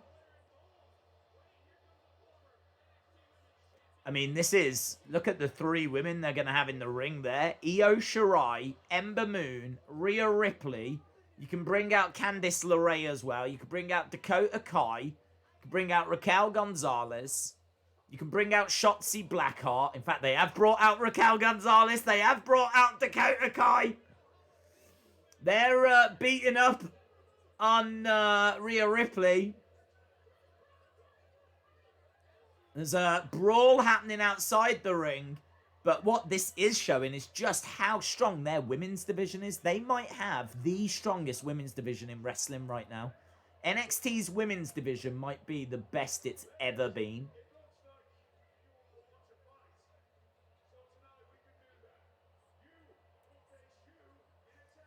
Okay, so Ember and Rhea are going to take on Dakota Kai and Raquel Gonzalez. William Regal coming out, making that match official. Regal there in person. Great to see that he's there and he's well. He's obviously had a lot of health issues in recent times, so... Drake Maverick's here.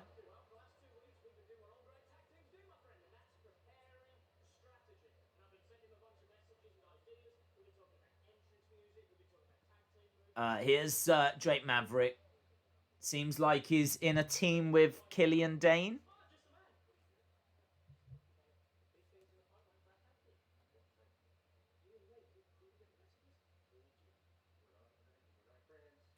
Killian Dane saying, we're not a tag team, we're not friends. This is actually a really good way of using Drake and Killian.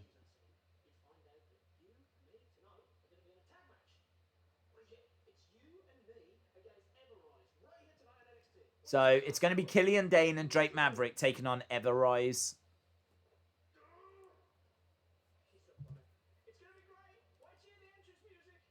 Wait till you hear the entrance music. I'm into that. I mean, I think that's a good use of Drake Maverick. I'm into that. Right, NXT goes to commercial break, and we're still underway with this tag match. I just don't believe that FTR are going to be losing this. People in the chat on Fight are saying this match is okay. They don't seem to be blown away by it. Old school wrestling on TNT, says David Paul. Big strike to the legs there by Cash Wheeler. Tully on the outside.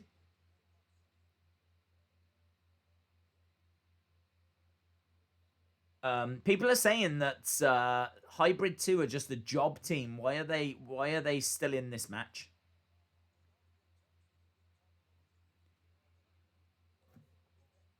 Angelico coming in.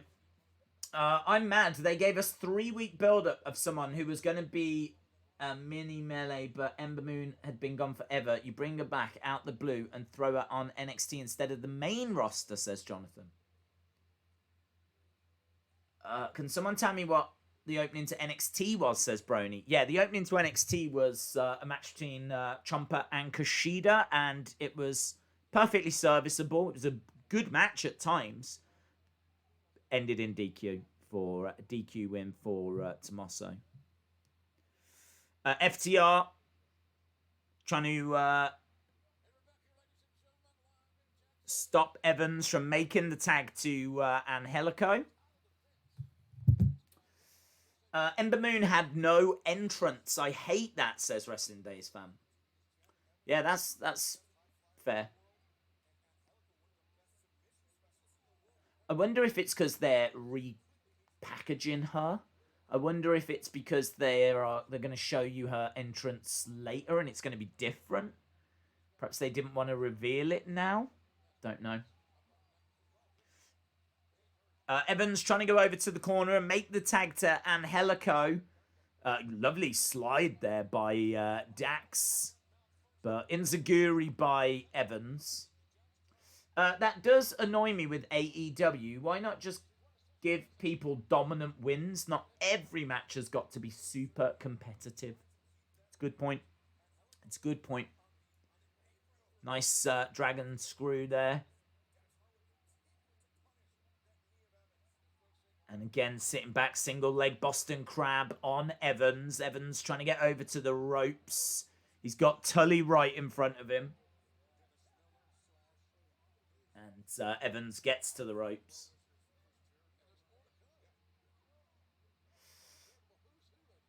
They are just disrespecting her, says Jonathan. I'm not sure. I think that NXT needed a bit of star power, and Ember wasn't shining on the main roster. Granted, she hadn't really been given much to get her teeth into. But I think that NXT women's division is on fire at the moment. Finn Balor's in NXT. You know, he doesn't see it as a demotion. I don't think Ember should see it as a demotion. I think NXT is in a battle at the moment, and I think that she is going to help to, you know, kind of... She's going to be a really good mentor to a lot of these women, actually. She's been there and done it. So I could see it. What with her coming back from a big injury, I think this is a good place for her to come back to. She can really serve a purpose. I would be looking at the positives rather than thinking, oh, they've disrespected her.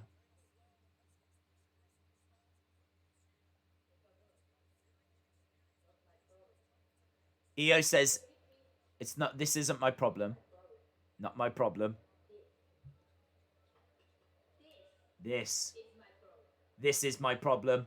The Women's NXT Championship.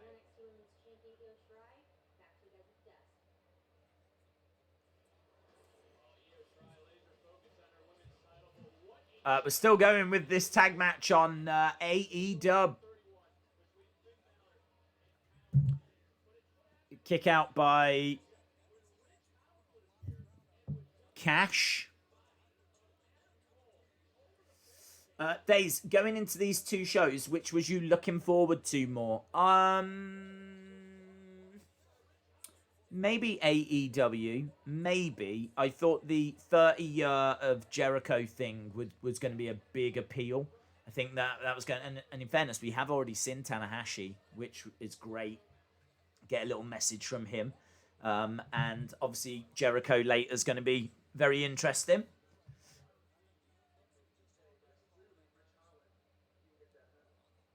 Okay.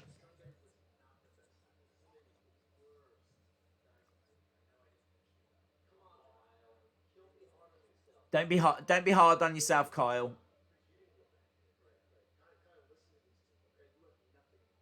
You got nothing to be ashamed of.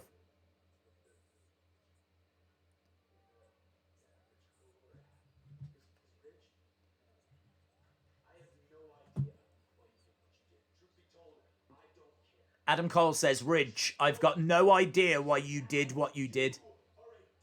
You are a dead man. That is undisputed. Right, here come Ever Rise. So this is going to be the Ever Rise match against Maverick and Dane. And I'm looking forward to hearing their entrance music. Drake Maverick was making a big deal out of it.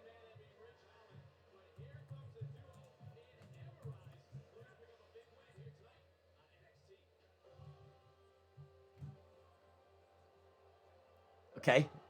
Banjo music.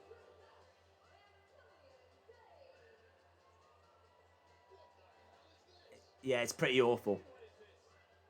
It's like got whistling and a banjo, and Killian Dane's like, kill the music.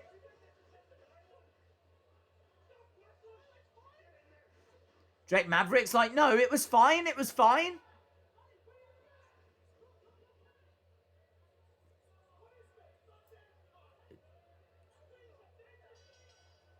Right, they're using Drake to bring in some comedy.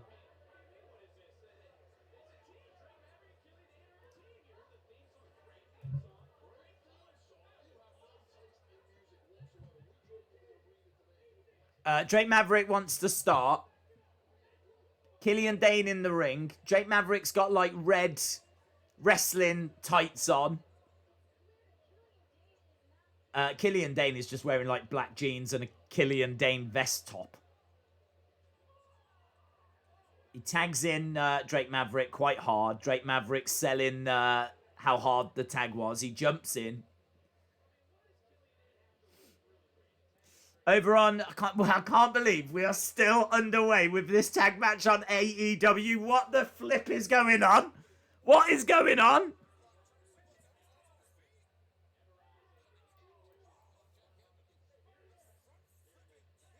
A front flipping kick by Evans.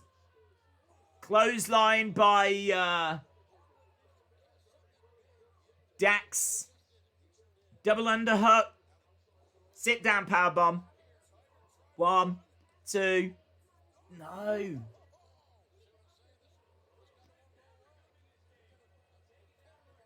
Couldn't get it.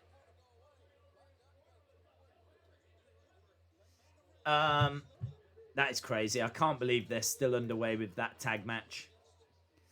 What happened to the AEW time limits? Well, they did say 20 minutes. I feel like this match has gone an hour. And we're only 37 minutes into the show. And we've already had one of the match, but I swear this has gone an hour. Up top. Jack Evans gets superplexed. Cash with a big splash. Cash with the splash. It's a splash of cash. And finally, FTR have won.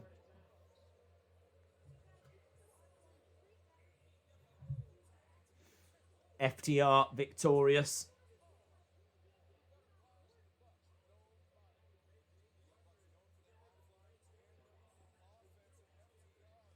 What a clothesline by the jobbers, ever jobbers. Killian Dane coming in. The Everrise were in control there. Everrise, I can see them being a decent team.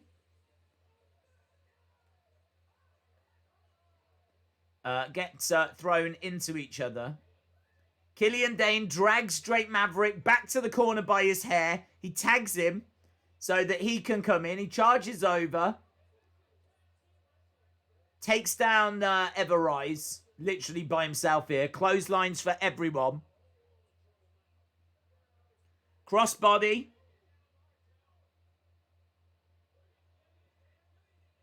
Up on the shoulders.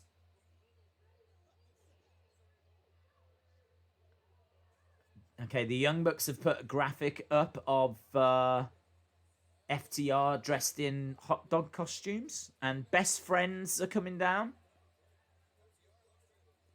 They've got t-shirts on of them in those hot dog costumes. Vest tops.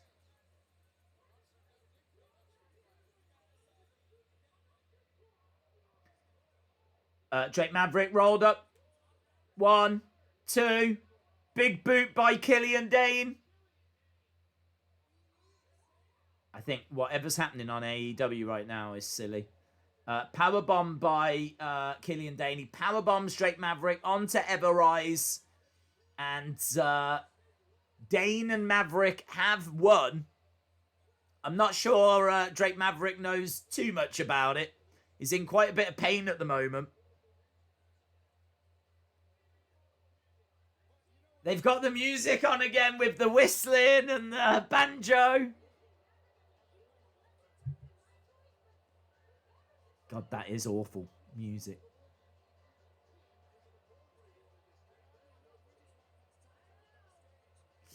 AEW with New Japan would be a catastrophe. AEW is already partnered in a weird deal with NWA. There's too many hands in the tip jar. Drake Maverick is loving this entrance music. On AEW, we got Best Friends in the ring with FTR brawling. Killian Dane just punches Drake Maverick in the face. He goes down. I think New Japan AEW partnership is coming. Tanahashi has been shown, and Archer has referenced about New Japan in his promo on Moxley, the old owner of New Japan was a pain, but there is now a new owner. That is true, actually. There is. I don't know if it's a new owner. I think it's a new CEO. Killian Dane. I gotta tell you, there seems to be a lot of people around Everrise. Seems to be a lot of officials that are around Everrise. It wouldn't surprise me if news comes out that Everrise have actually suffered a legit injury there. Because there was about 5 people out surrounding Everrise as they were outside of the ring. Video package on Tony Storm.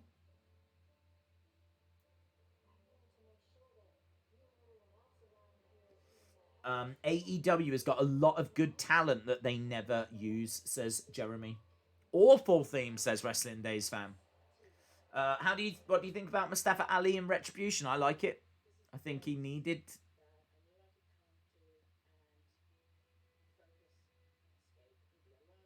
Tony in Cancun,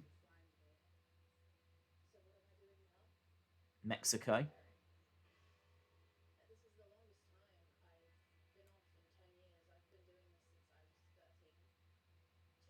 This is interesting.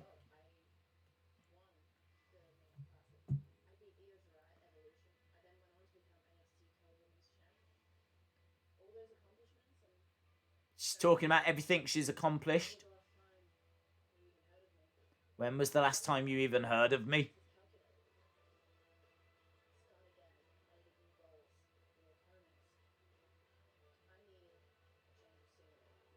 She said she needs a change of scenery.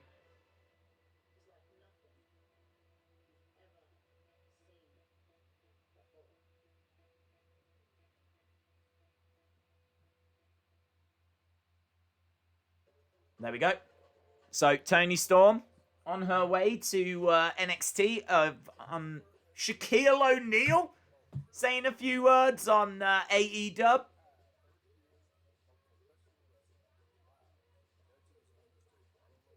Shaq.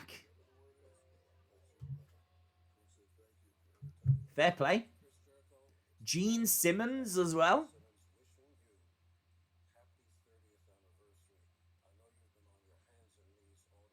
It's really impressive, the amount of people they've got to say some words to Jericho here. Don Callis.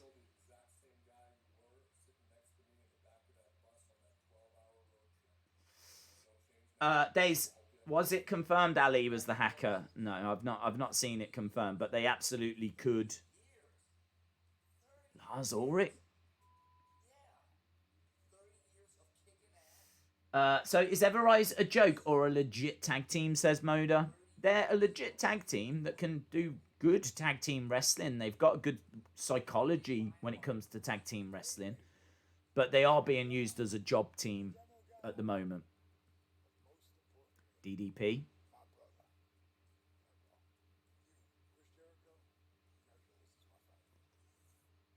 Very impressive. We are at commercial break for NXT, and we're also only 15 minutes away from the halfway point. Kind of crazy. They're talking about the dog collar match. Both shows surely are going to have something big to take us into the second hour. Maybe the dog collar match will be it for AEW. Are they going to show us a video package as to how we got there? Commercial break, I think. Gene Simmons and Lars. Very, very impressive. Robin says, Everrise win a lot on 205.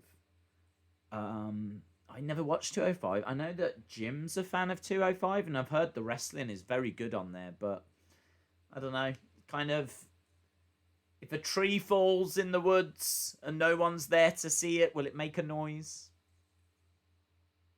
I mean, it will, but, just something to think about. Esteban says, either Jericho is insanely popular or AEW dropped mega cash on Cameo. Yes, I'd love it if that's what it is. That would have been funny if one of the messages had been, what was his name again? Jericho. Okay.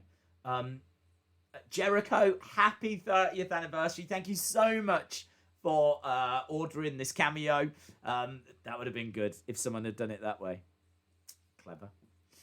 Jason says, Days, JR said the dog collar match will be next and it will be graphic. Viewer discretion is advised. Okay, cool. Thank you. I always have to have the commentary turned down, so I never quite catch those things. So there we go. It is coming up next, and I wonder what NXT has got to kind of counter that with. The dog collar is going to be very interesting. I don't know what they're going to have to go up against that. Did you know Johnny Gargano has competed in a record 20 NXT takeovers? I did not know that. Thank you, NXT. Here's Johnny and Candice walking the dog.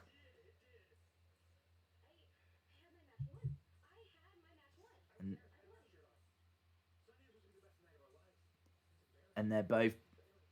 Johnny says that Sunday was embarrassing.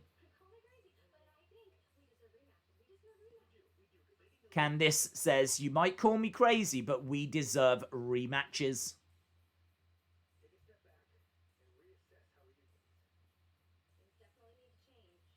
Things need to change. We need a plan. Johnny says we need a plan. TV?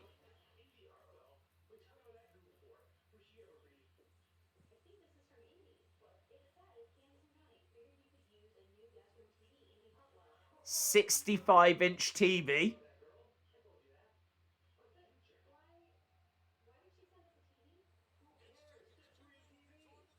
Johnny says, who cares why she sent us a TV? Johnny's very excited. I'm loving their power couple tracksuits.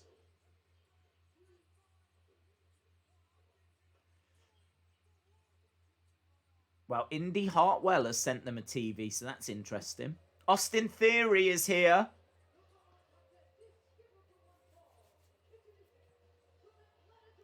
We're just seeing a video package on AEW. New TV. 60-odd inch as well. Swish. Austin Theory. I don't know who he's facing, but his opponent was already in the ring. Leon Ruff. Just signed. Or, well, just got revealed. He was part of that class that was shown off recently. Lovely! Hurricanrana!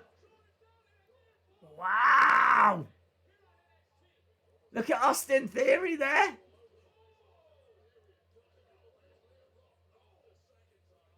Beautiful. Leon Ruff debut. Not quite. I want to make Everrise my new favourite tag team, but no one can tell me if they are legit or not. I don't know what you mean. Legit. They are a tag team. They compete as a tag team on a regular basis. So in that sense, they're legit. But I wouldn't be expecting them to win much. They get used quite a bit as a job team, certainly on NXT. I'm loving this from Leon Ruff. Leon Ruff is doing some very impressive stuff here. Beautiful drop kick. Oh, what? Leon Ruff bending that way and bouncing off the ropes. Very exciting, very eye-catching. We weren't seeing all of this from him before. Wow. Leon Ruff really making a statement. Love it. Leon Ruff going up top, springing, middle rope, back up to the top, loses his footing. Oh, no. Got caught. Gets planted by Austin Theory. 1, 2, 3. Love it. I love that. I love the ending to that. That is a botch. That's gone wrong. Theory grabbed it, seized the opportunity, put Leon Ruff away. Leon Ruff, very, very good at bouncing around and springboarding off the ropes and everything. The second it went wrong, Austin Theory Grabbed it. Love it. That's what happens. Brilliant. I really like that match. I think Leon Ruff showed what he could do, and he did some really impressive stuff. And Austin Theory has made him pay for doing it a little bit too often. Love that.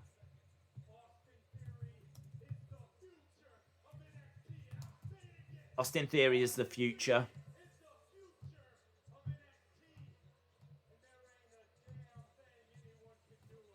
There's not a damn thing anyone can do about it. We got Brodie Lee coming out. The TNT Championship around his waist. Loomis.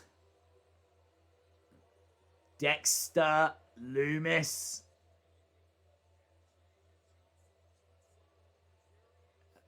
Austin Theory's like, oh, come on, man.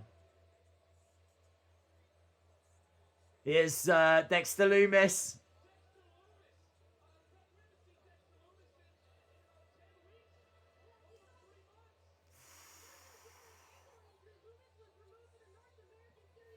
This is cool, man. Are we going to get Theory versus Loomis right now? Again, there has to be a clean finish.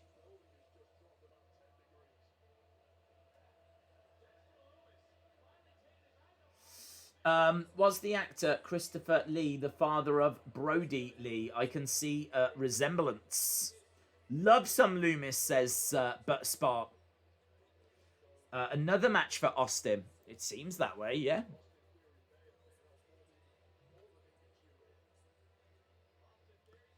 Again, they're just showing the eyes of Dexter Loomis. Man, Loomis, they can just keep building Loomis, keep building and building and building, and then when he finally comes up to the main roster, he is going to be a mega star, man.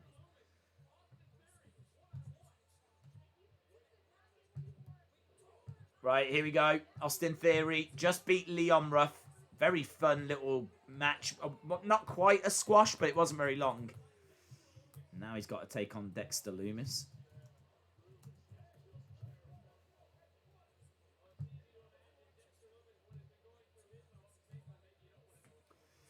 Loomis, yep, a lot of excitement in the chat for Loomis.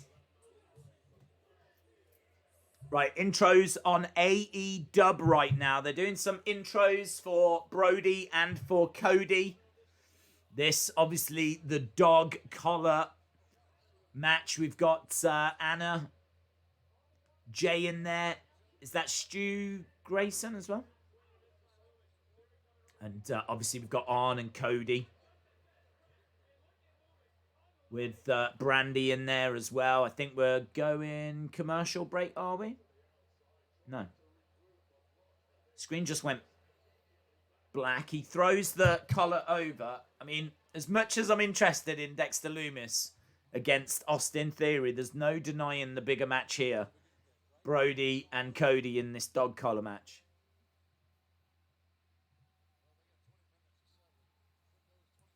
My mum just noticed that Brodie Lee said he looked familiar, then said she thought Cody had blonde hair. Must end via pinfall or submission. 5 minutes till the halfway point. The dog collars are getting put on both guys.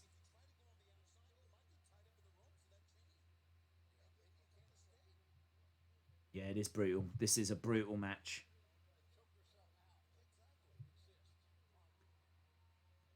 You could end up choking yourself out, says Jim Ross.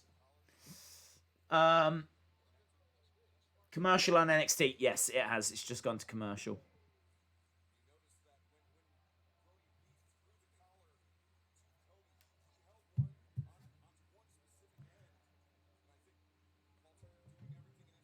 What's happening on the AEW stage? I just came back from the toilet. I don't know. I didn't see anything, to be honest.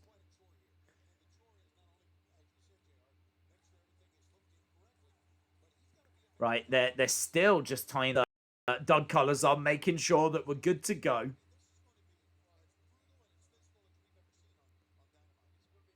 Tony says this is going to be as brutal and as physical as we've ever seen on Dynamite.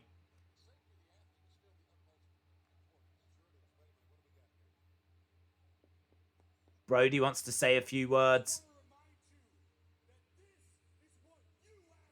I just want to remind you, this is what you asked for, says Brodie. And Brodie tells Arn Anderson to shut his mouth.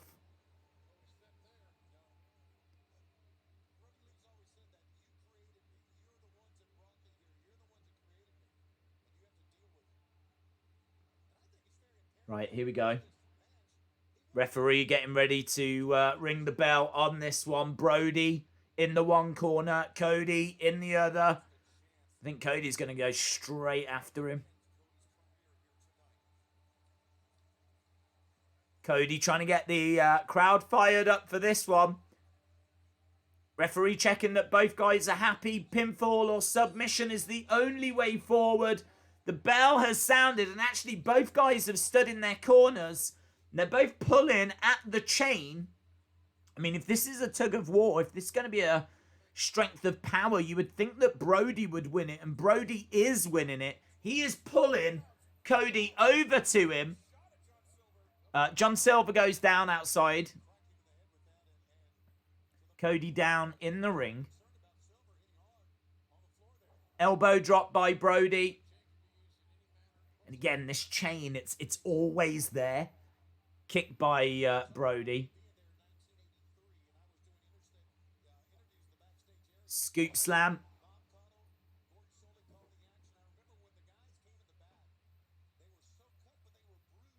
Elbow drop by Brodie. This match is going to go for a little while. Kick out by Cody. Tony saying that this chain will just cut you. Blood from Silver.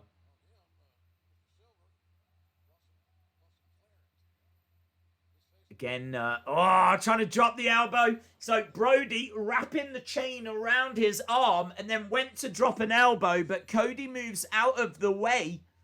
Cody going against the ropes, clothesline into Brodie. Kick to the midsection. Drops down, slap in the face. We're still underway with Loomis and Theory. And Theory in control over there. On the top. Oh, went for a back elbow, but Brodie Lee moved out the way. Greg the Hammer Valentine is in the crowd. I didn't see him before. Greg the Hammer Valentine is actually there. I never saw him. I don't know if they showed him before. I'm guessing they did. But they just showed him again. I can't see this match getting anywhere near as brutal as the match that he had. But, man, they do that so well. WWE have got all this access to legends, and they never use them. They never use them.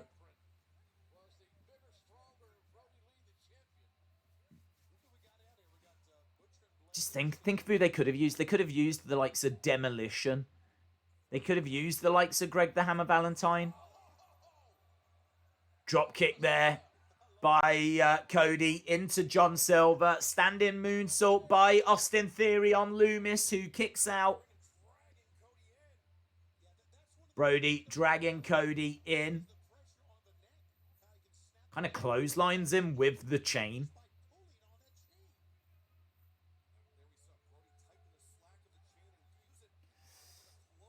We'll do the halftime scores once one of the shows goes to commercial break. Next commercial break for either show, we'll do the halftime scores.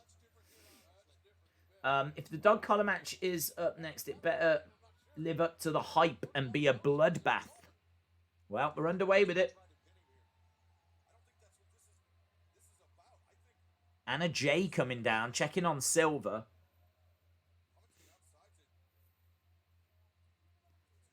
Brodie Lee is telling Anna Jay to get Silver away.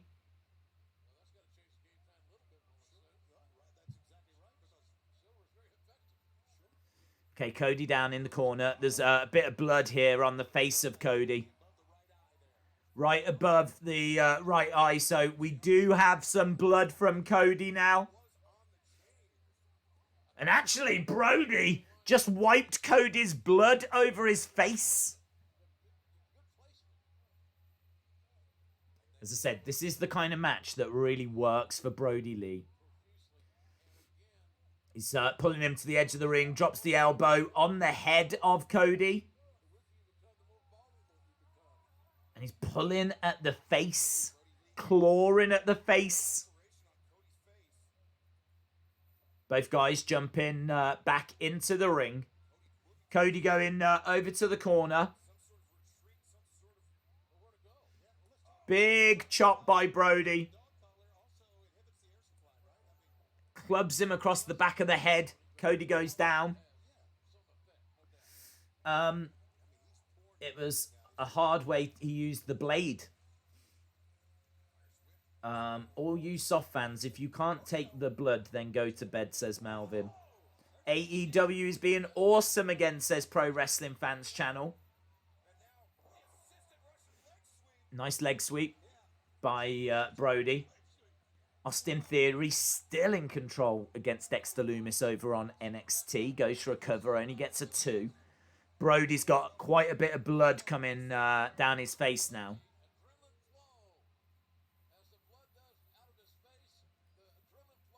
Brodie going out of the ring. He's got the chain. He's pulling at the chain. Cody pulls Brodie into the side of the ring. He charges over, goes for a suicide dive. Goes into Brodie. Brodie goes into the railings.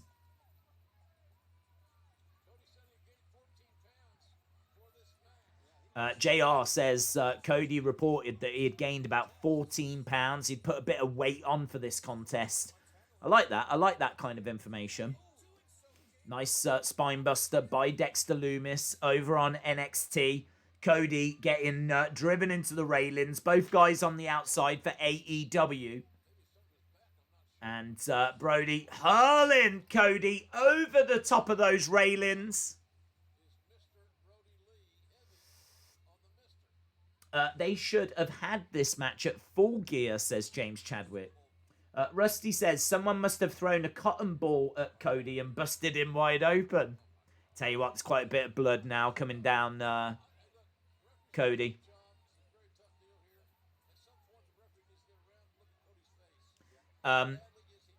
JR says at some point the ref has got to look at Cody's face. How bad is that bleeding?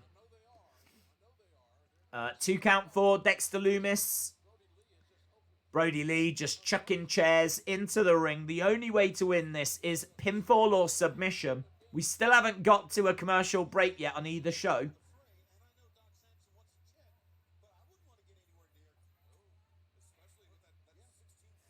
Next pay-per-view is Hell in a Cell at the end of October. Yeah, we got a few weeks to go till our next pay-per-view.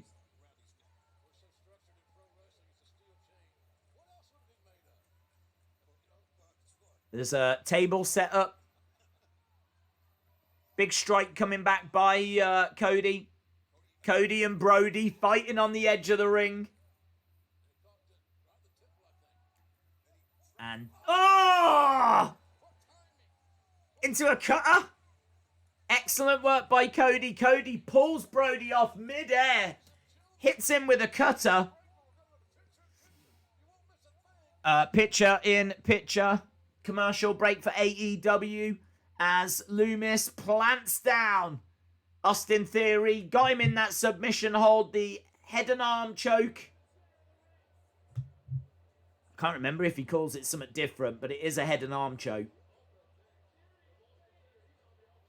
Theory's gone out. Dexter Lumis has actually won this clean. An epic battle. But Cameron Grimes with a double stomp on Dexter.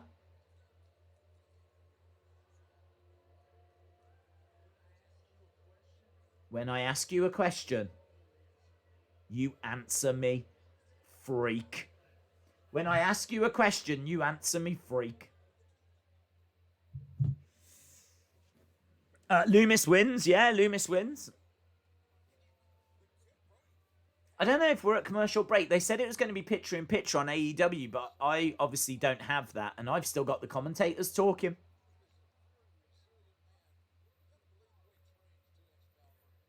On the edge of the ring right now, Cody, Brodie. We've got Theory down on NXT and Loomis. We're backstage with Dakota Kai and Raquel Gonzalez through the table. Package pile driver. What is this match worth? Is this match worth your careers?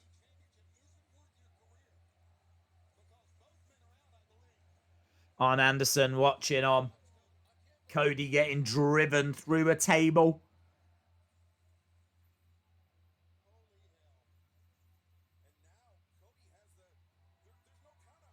Is that dog collar coming off? I can't quite tell. There's blood on the face of Brodie now.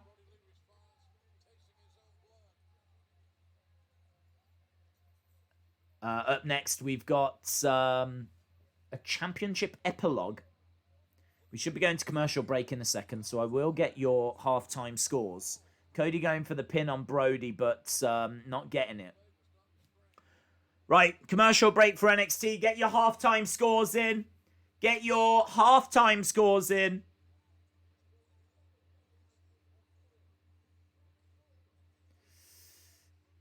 All through commercial. Oh, is it commercial where you are? I've still got it, obviously, with full commentary and everything. Sometimes when we go to commercial, the commentators don't say a word. So it's hard to know when we're at commercial for AEW.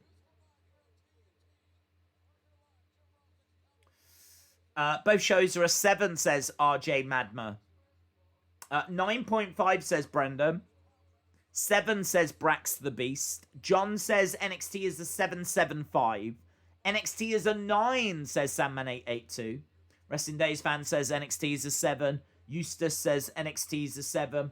LeBron fan says AEW 8.5, NXT 7.5.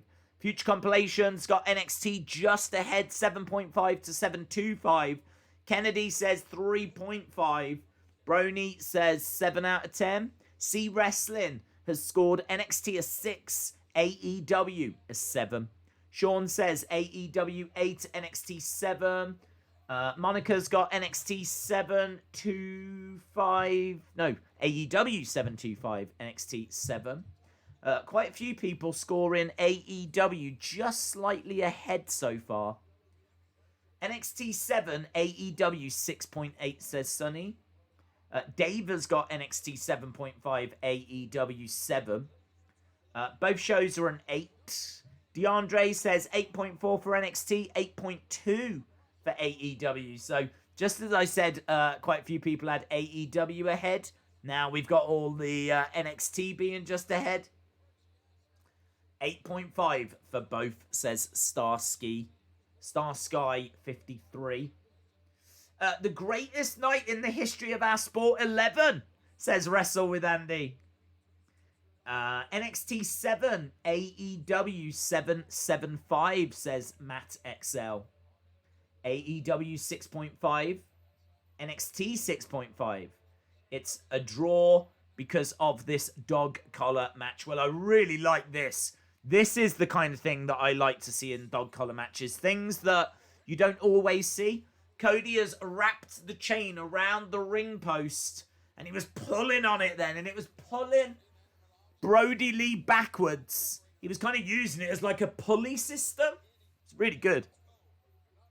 Both guys are bleeding. As we said, NXT at a commercial break. We got 50 minutes to go. What I will say about tonight is I do not feel like I've been sat here for an hour and 10 minutes watching the show. In fact, the stream's been going for 2 hours and 10 minutes. And it really doesn't feel that way. Both shows moving at a nice pace. I'd say the tag match on AEW probably went a little bit long. Cody is being hung by that chain. He did manage to get his arm wrapped around to take some of that pressure. Sidewalk slam onto the chain. 2. Shoulder up by Cody. It's a very impressive slam, says JR. We've got Cameron Grimes on NXT.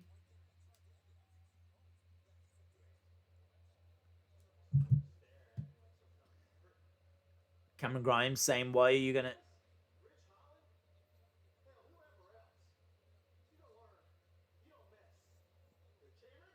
Don't mess with Cameron Grimes. Greg Valentine watching on.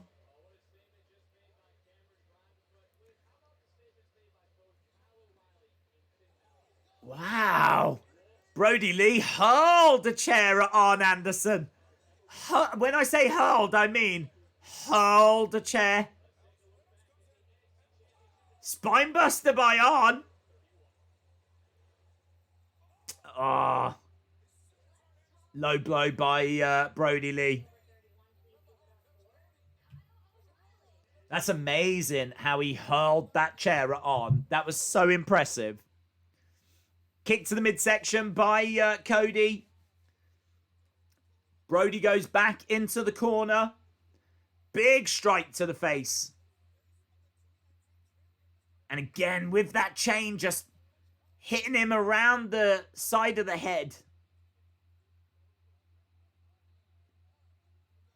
Big strike by Cody. Brodie goes down in the corner.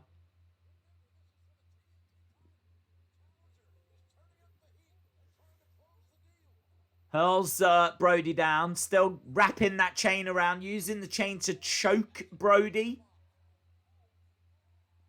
This match has been going for a little while now. I feel like we've been on this for about half an hour with the video packages and everything. I seem to remember it was about 1:45 that the video packages started, and then we got the entrances and all of that. So this has had half an hour of the show. This has had a quarter of the show already. So we are approaching 1:15 now. Not a problem. It doesn't feel like it needs to wrap up or anything, but nice moonsault by Cody. 1.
I'm not sure that this is going to come across, right? But I am going to try and say it anyway.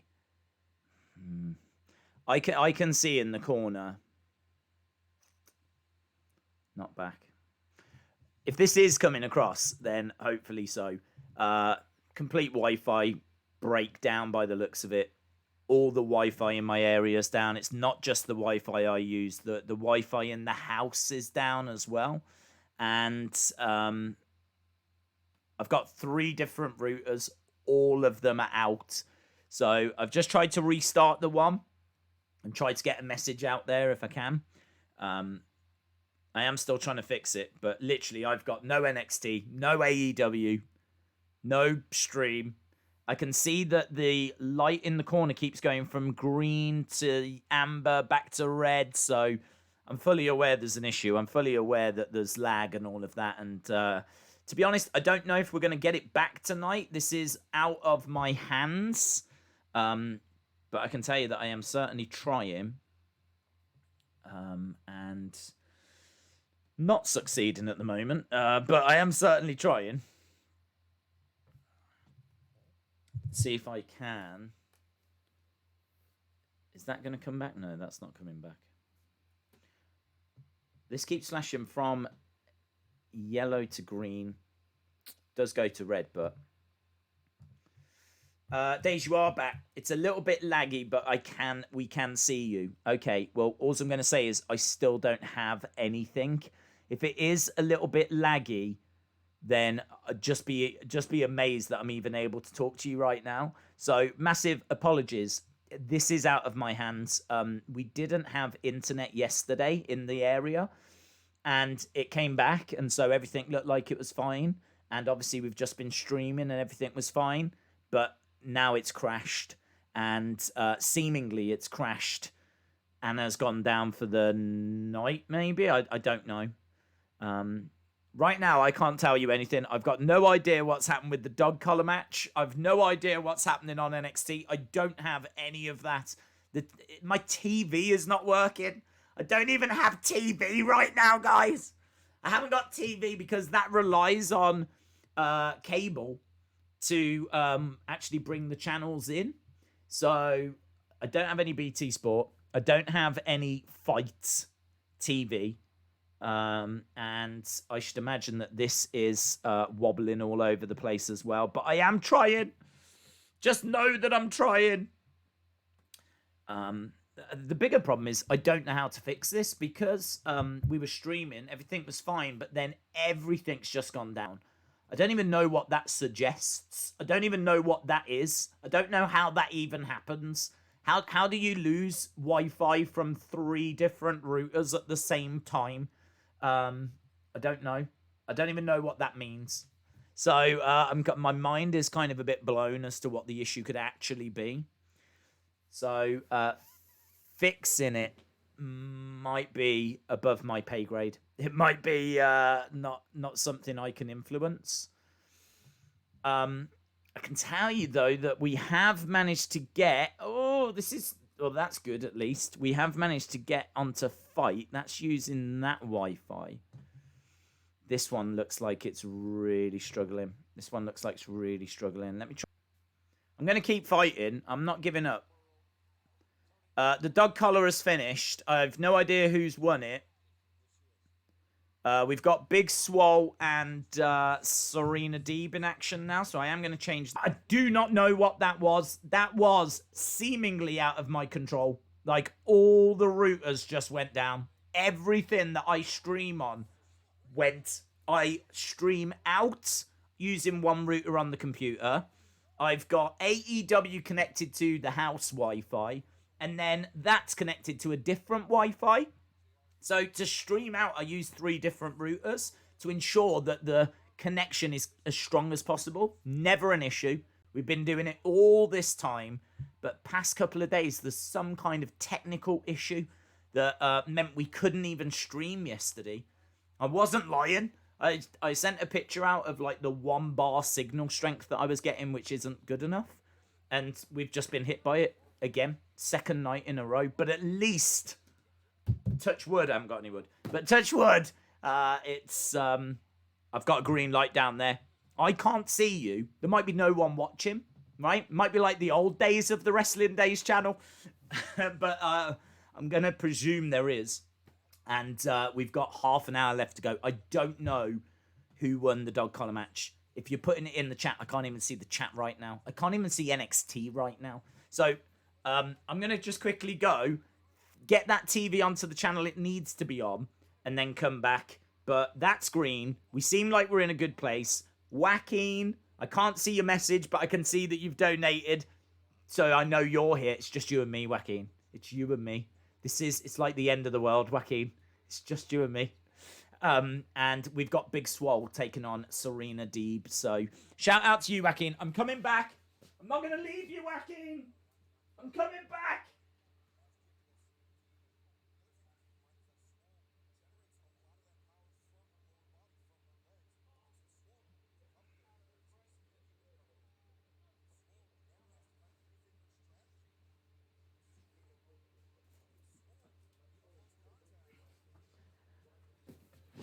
Right, I'm back, and NXT's at commercial break, so lol. So there we go, NXT at commercial, so at least we're not missing anything right now. Chat-wise, that hasn't been working all night. That's also not my fault. Yeah? Let's go through a list of things we can't blame me for. Number 1, COVID.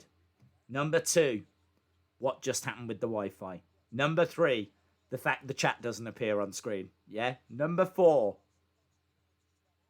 Nia Jax. I can't be blamed for any of these things, right? So don't even try. I don't want to hear it. Right, let me go back. There you all are. Shout out to the chats. That was an interesting segment regarding Candice and Johnny. Well, I am pleased. I'm pleased that you had an interesting segment to enjoy that I did not see. Joaquin says, Days, I was gone for an hour. Can you tell me what happened? No. I cannot. I am not best positioned to tell you what has happened so far. I should be, but I've had mini dramas. Right, I can tell you, Timothy Thatcher. Hello, everyone. How you doing? I can tell you that Timothy Thatcher is on screen. Doing one of his wrestling training segments. Over on AEW, we've still got Serena Deeb and Big Swole. And let me try and change this over to the refreshed chat and see if we can get the chat going on screen again. Boom. Boom. Lovely. Okay, it has worked. Amazing. Cody won, says the wrestling kid. Okay. Very interesting. Chalmers says, I'm the new owner of this channel. Well, it needs one, in all fairness. It blooming needs a new owner, because the current one's doing an awful job. So, I think for the sake of YouTube, it should be taken out of my hands. Joaquin says, thank you for not leaving me. You're not like my parents. Shout out to you, dude. I would never do that to you. Okay, I'm trying to catch up with what we had. So it looks like we had Ridge Holland. Oni Lorcan, was it, before the commercial break? Oni Lorcan over the top came crashing down onto Ridge Holland. I'm surprised we didn't see Adam Cole getting involved there. So, Ridge Holland on a stretcher. Didn't expect to see this. Well, if I was going to see it, I would have thought it would have been Adam Cole. So, Ridge Holland is being stretchered away. Are they making out that that's legit?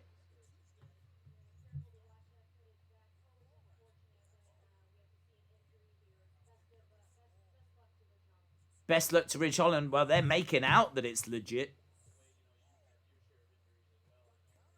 That's going to be a big knock if that is legit, because he was in seemingly a big program with the Undisputed Era.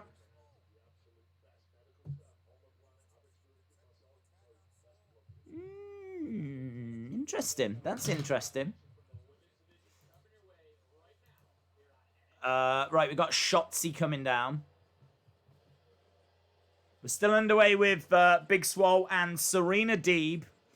Days, the X was thrown for Ridge. Okay.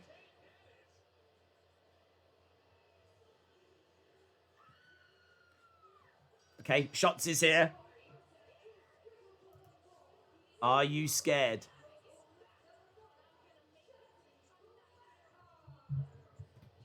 Shotzi says, are you scared? You should be. Halloween Havoc is back.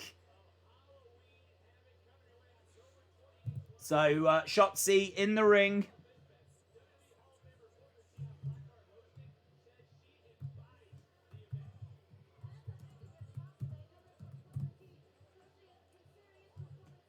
I bet Triple H is done with all these injuries. Well, I didn't see, because when I managed to get NXT back, we were already at commercial break. And I didn't see the X getting thrown, so that's interesting.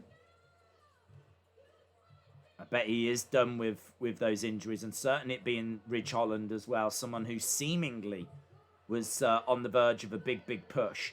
We've got just over 20 odd minutes. We've managed to lose about.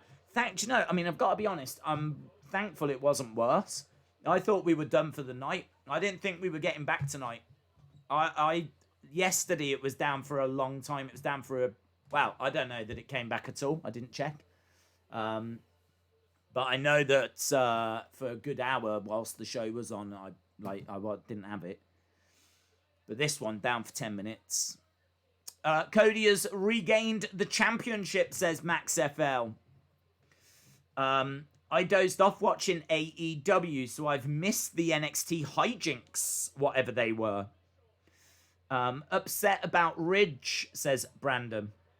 The X is when you say you're straight edge and you don't want to drink. This is horrible. Ridge was taken out by a jobber, says Jason.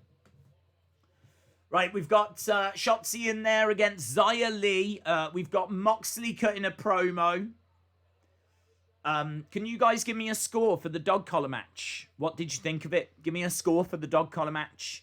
I mean, I was enjoying it. I thought it was going really well. I didn't think it was 5 stars or anything like that. It'd be about a 3.75.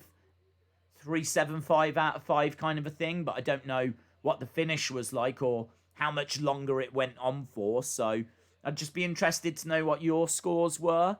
If it got incredible, was it a crazy climax, or did it get more brutal, or was it pretty much over by the time we hit our Wi-Fi woes? Get your scores in. Monica gives it an 8. Future compilations with a 7.75. Who won out of Brodie and Cody? It was Cody, apparently. Lauren with an 8. Dog collar was great. Dave in real life, shout out to you. 8.75 from Sean. Dare says 8.75. 3.5 says RJ Madmer out of 5. 5 out of 10. My Wi-Fi just went out. What is going on in the Wi-Fi around the world? Sean Reset giving it a 7. Botching guy a 0. 8.75 says J14. Kennedy gives it a 3.9. Garbage, says the botching guy. DeAndre says 3.5. Hayden gives it a 7. Travante gives it a 6.96. Kind of feel like a lot of people maybe around the same area I was with it being like a 3.75, 3.5.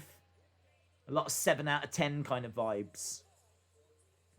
Right, over on Shotzi's one on NXT, over on AEW, we're going to have the Inner Circle taking on Chaos Theory. Hello, who's this guy? Who's he?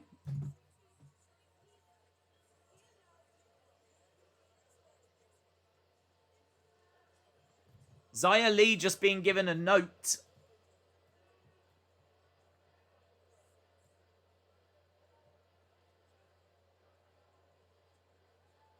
Who's that guy?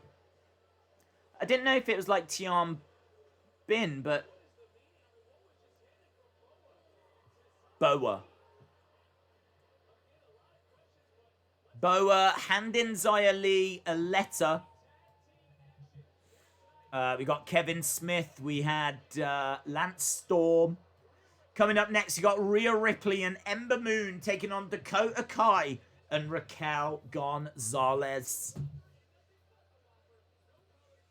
Eli Roth as well. Let's change this graphic over. Dakota Kai, Raquel Gonzalez versus Ripley and Moon. Boa. Haven't seen much of him. I know they had that Tian Bin, who I think was the first Chinese superstar they ever signed, but I'm sure they let him go. So, yeah, Boa, not someone that I'm familiar with. That could be interesting. See what they can come up with. Days Chaos Projects. Okay.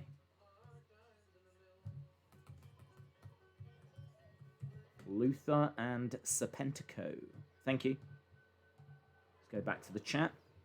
AEW looks stacked next week. Ultimo Dragon. Yeah, they've had quite a few people speak in tonight, which has been great. They've done such a good job with that. That's been a real highlight of tonight's AEW. Your internet was taken down by Retribution, says Bank on Mashups. Could have been. Ali hacking me. After all the Jericho tributes tonight, next week's AEW anniversary show is going to seem a bit anticlimactic in comparison, says John. Jason says, what happened to Ridge's leg? Apparently something with his knee from a... Was it a suicide dive? Was it our good friend, the suicide dive? Tell you what, Creed, we've got bigger issues than that, buddy. I'll take it away. It's a good shout.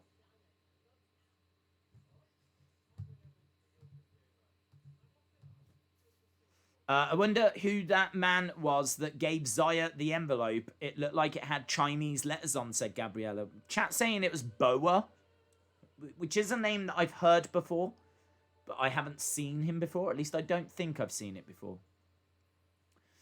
Ultimo Dragon sounds like a dope name, says Mustafa.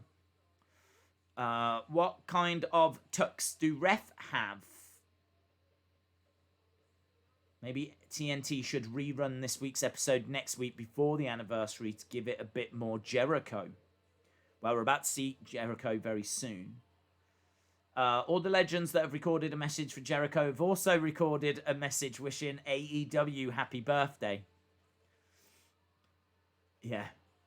Perhaps it's going to be the exact same message, but they're just going to dub over the top. So it's going to be like, I just want to wish my great friend, AEW, a fantastic anniversary. I can't believe that it's been 1 year. And that is, I remember all the way back in the day, some of the road stories that we had and everything. Absolutely awesome. So congratulations, man. Perhaps they're going to do that and they're just going to dub over the key bits. That'd be awesome. That would be awesome. The main event is going to be short.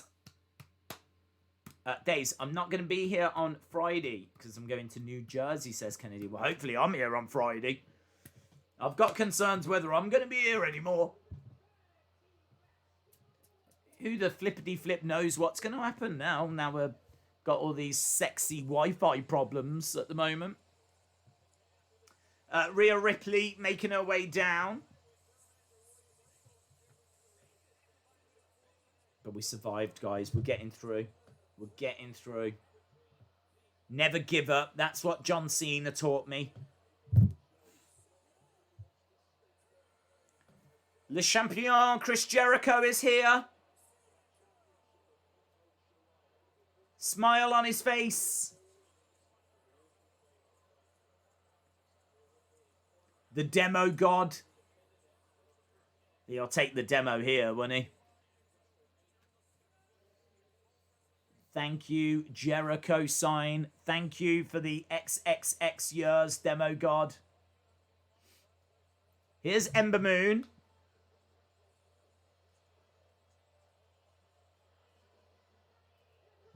And that is new entrance music. And it is different ring attire.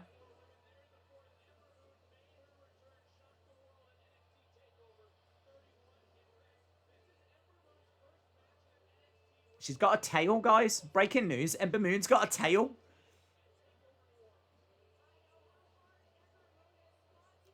This is different. She's got like ripped. I don't know. Are they jeans or tights?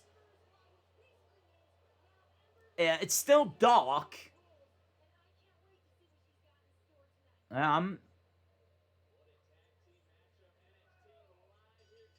Looking forward to seeing her back in action. I mean, this is crazy. Here we are, look, Ember Moon in a match. Nice, takes the legs away from Dakota Kai. Ember with a big boot. Oh, big senton by Ember. Must be so excited to be back in the ring. It was made by CFO $. Has Ember Moon always had a tail? No. It's just part of her entrance attire. You'll be pleased to hear that the tail has gone now.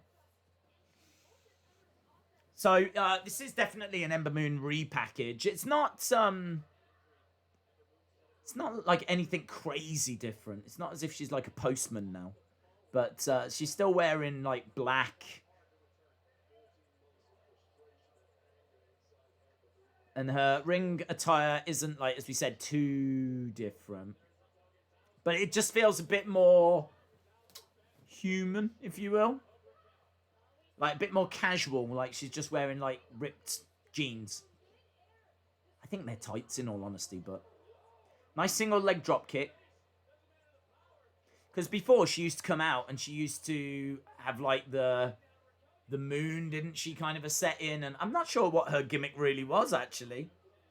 But she had, like, the mask and the hood and everything. She'd come down and she'd be slightly otherworldly. They never really went that way. I remember when she first came in, they were kind of hinting that she was this dark, mysterious character. But as I said, they never really went that way. And obviously her finisher was called the Eclipse. Big forearm strikes by Ember Moon, driving Dakota Kai out of the ring. Against the ropes goes Ember. Suicide dive through that bottom rope. And sent on by Rhea Ripley to Raquel Gonzalez. So Ember Moon and Rhea Ripley in control.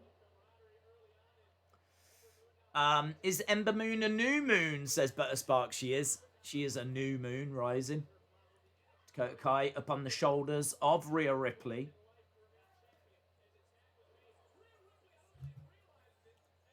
Luther in there with Jericho. Jericho holds onto the ropes as Luther goes down. Jericho. Lion Salt. In comes Jake Hager as NXT goes to its final commercial break of the evening.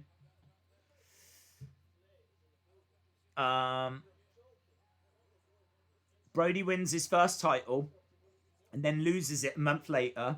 Why have Brodie nearly kill Cody for Cody to come back and win it anyway? Just ratings, isn't it? It's just a ratings war. Gave him good ratings before. And then they've got a dog collar match out of it and ratings again. I must admit, though, I am surprised. I expected Brodie to win tonight. Hager going for the Hager bomb. He falls down. We got 10 minutes left to go.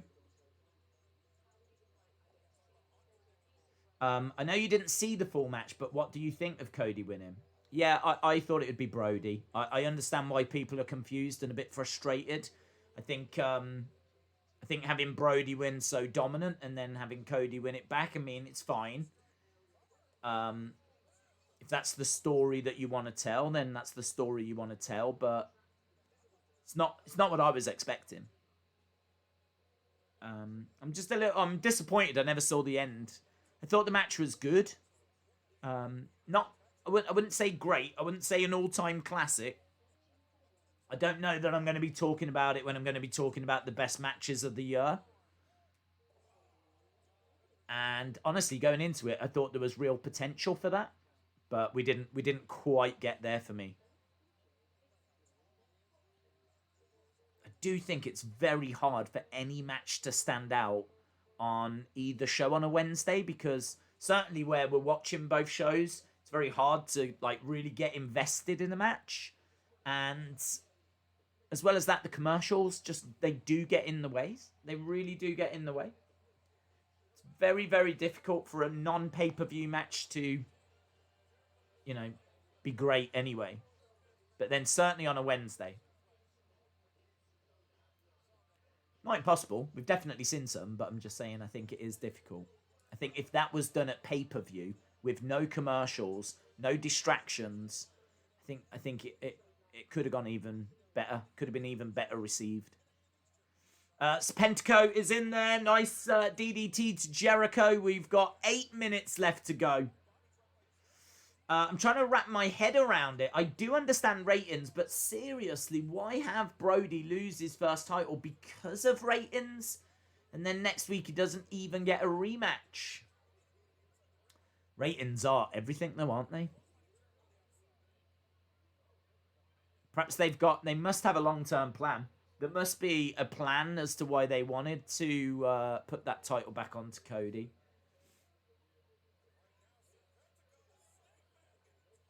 Spentico over the top comes crashing down onto the inner circle.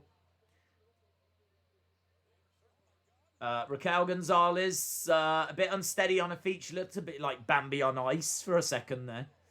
Down is Rhea Ripley, goes for the cover. Days, what did you do this weekend? I watched UFC and then I watched NXT. That was my weekend. Double stomp by Dakota Kai. 1, 2, kick out by Rhea Ripley. Luther climbing up. Luther driving the knee down into Jericho. 1, 2, kick out by Jericho.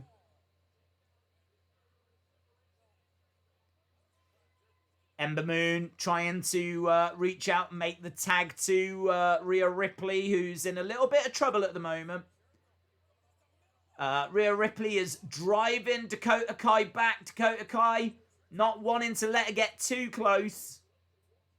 Charges over but gets hurled down.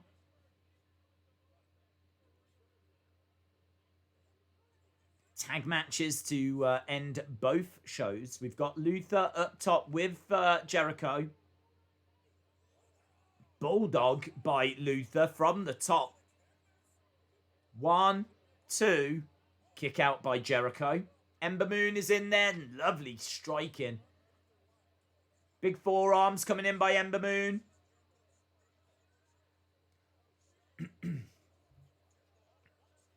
Ember looking really good here.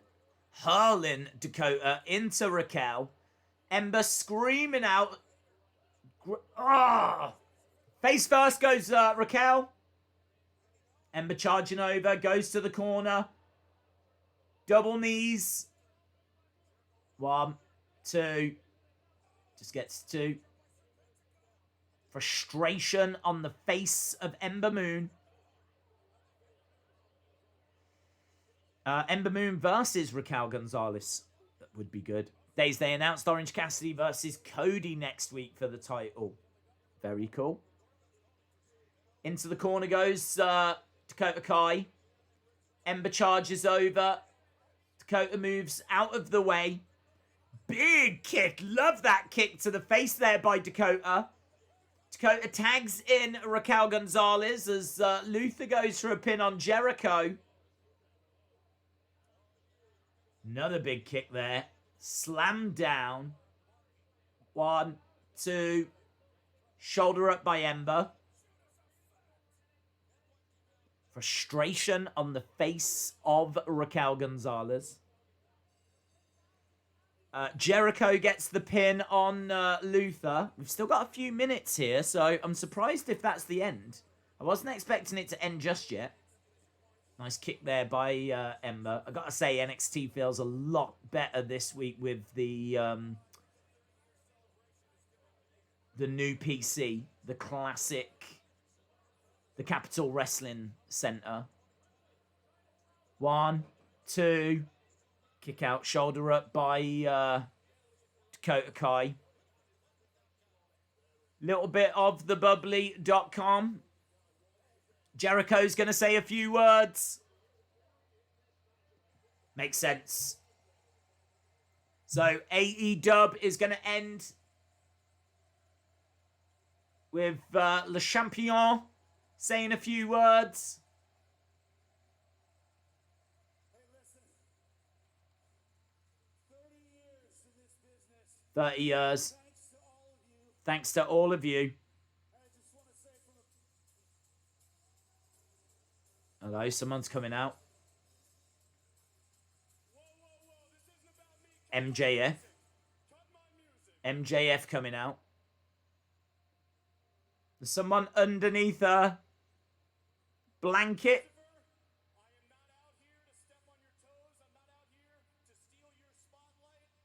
Who's under the blanket? MJF says, I'm out here because I respect you. Is that a clown? Yes, it is a clown. It is a clown.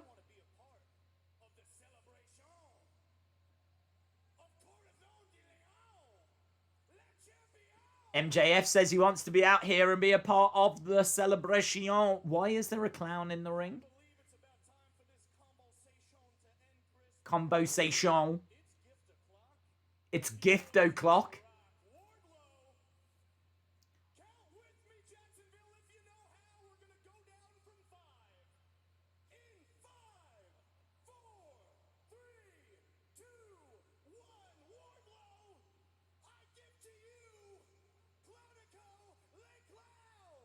Clownico, lay clown.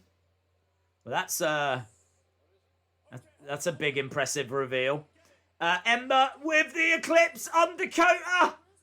1, 2, 3. Ember wins it.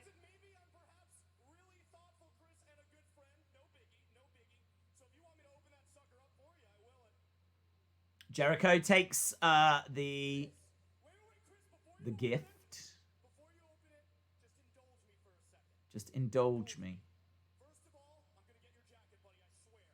MJF says to Sammy, I'm going to get your jacket.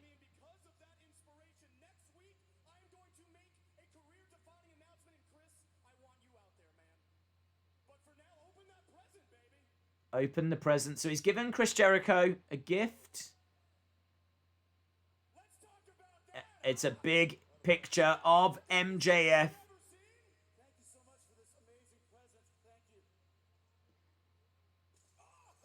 Smashes it over the head of the clown. Hits Judas effect as well.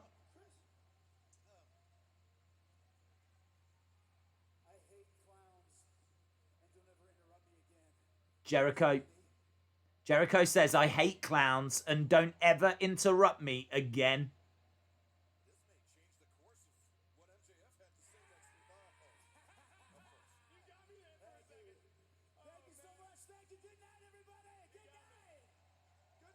Jericho says, thank you, everyone. Good night. People are coming out. Britt Baker. MJF is messing with Jericho's head. He doesn't realise MJF wants his spot. Saturday Night Live. It is a bit strange. Look, we've got like credits rolling up like it is the end. Chris Jericho, cameras on. Video is all Jericho. Lighting director is Jericho. Music director is Jericho. The carpenter is Jericho. Catering is Jericho.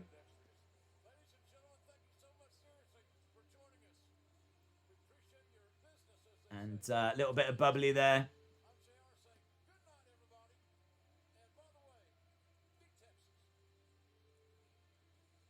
And that's it. It ends. Right, get your scores in. Get your scores in. Credits are all Jericho. Funny fact, Clowns was in the Fozzy music video for Judas, says Dave in real life. 10 out of 10. The ending credits made it a 10, says David Paul. Saturday Night Live style ending, says Robert. The chat has been hilarious, says Eustace. 8, says Brax the Beast. AEW is Jericho. Good to see Ember Moon back, yeah. Brodie says 7.25 for NXT. NXT an 8. NXT 8.75. Lilario 7. Eustace says 7.25 for NXT. NXT 6.5 says Creed. 8 for NXT. Future Compilations got NXT just pipping AEW. Chris has got NXT just pipping as well. Little T has got AEW and NXT 7.575.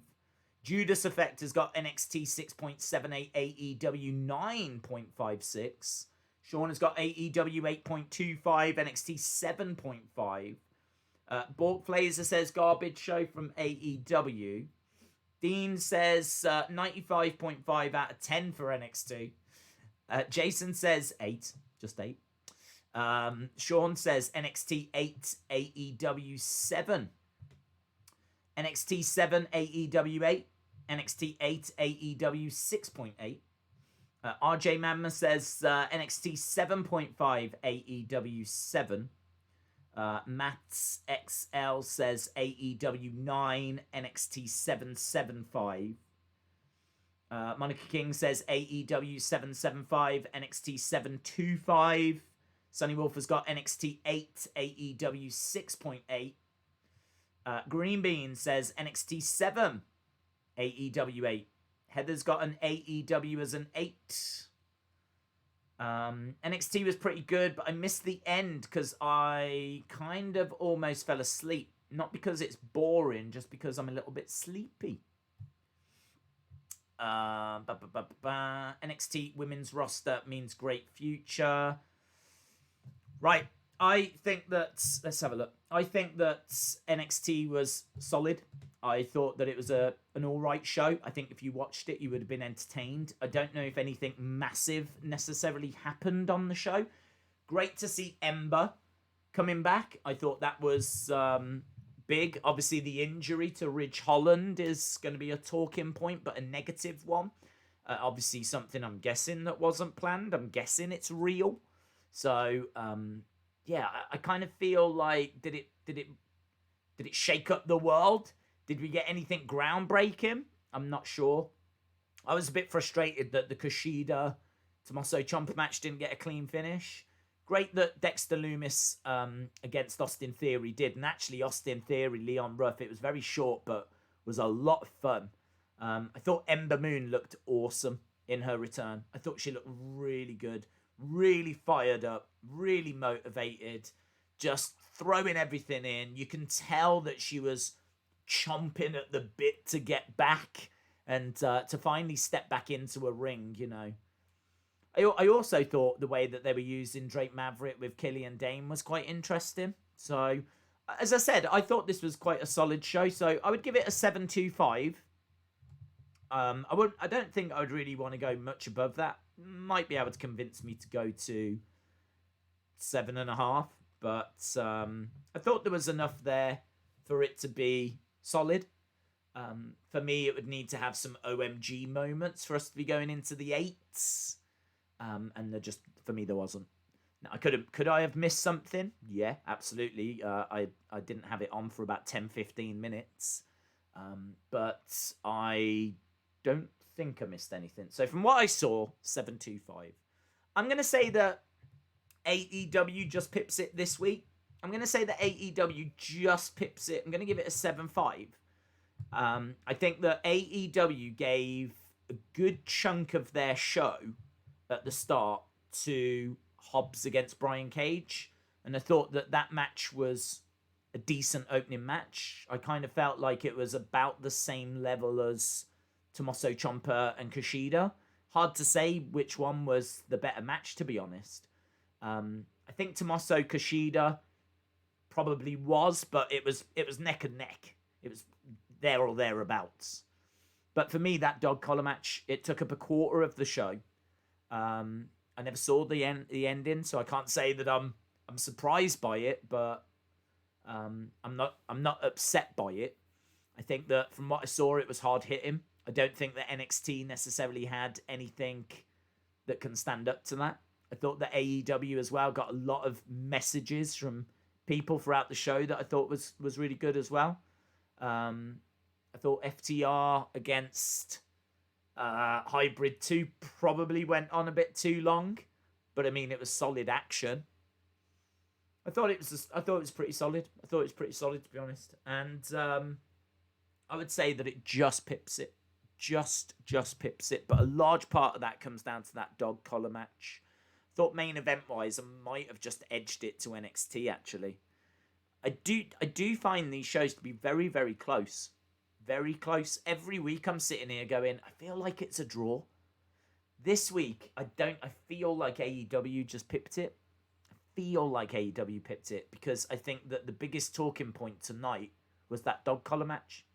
And I think that dog collar match has just edged it for AEW this week, but it's not much. It's really not much. I don't think that dog collar match was 4 out of 5, 4.5 out of 5, 5 out of 5, or anything crazy like that.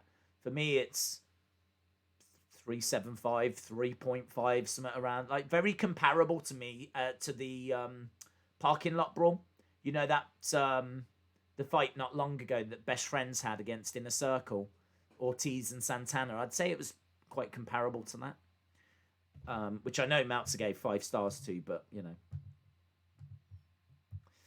Sandman says, I did send you a tweet of the Ridge Holland injury.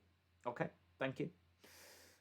Days, when is New Japan on wrestling? When is New Japan on wrestling? I don't know what you mean. It tends to be on in the early hours of the morning.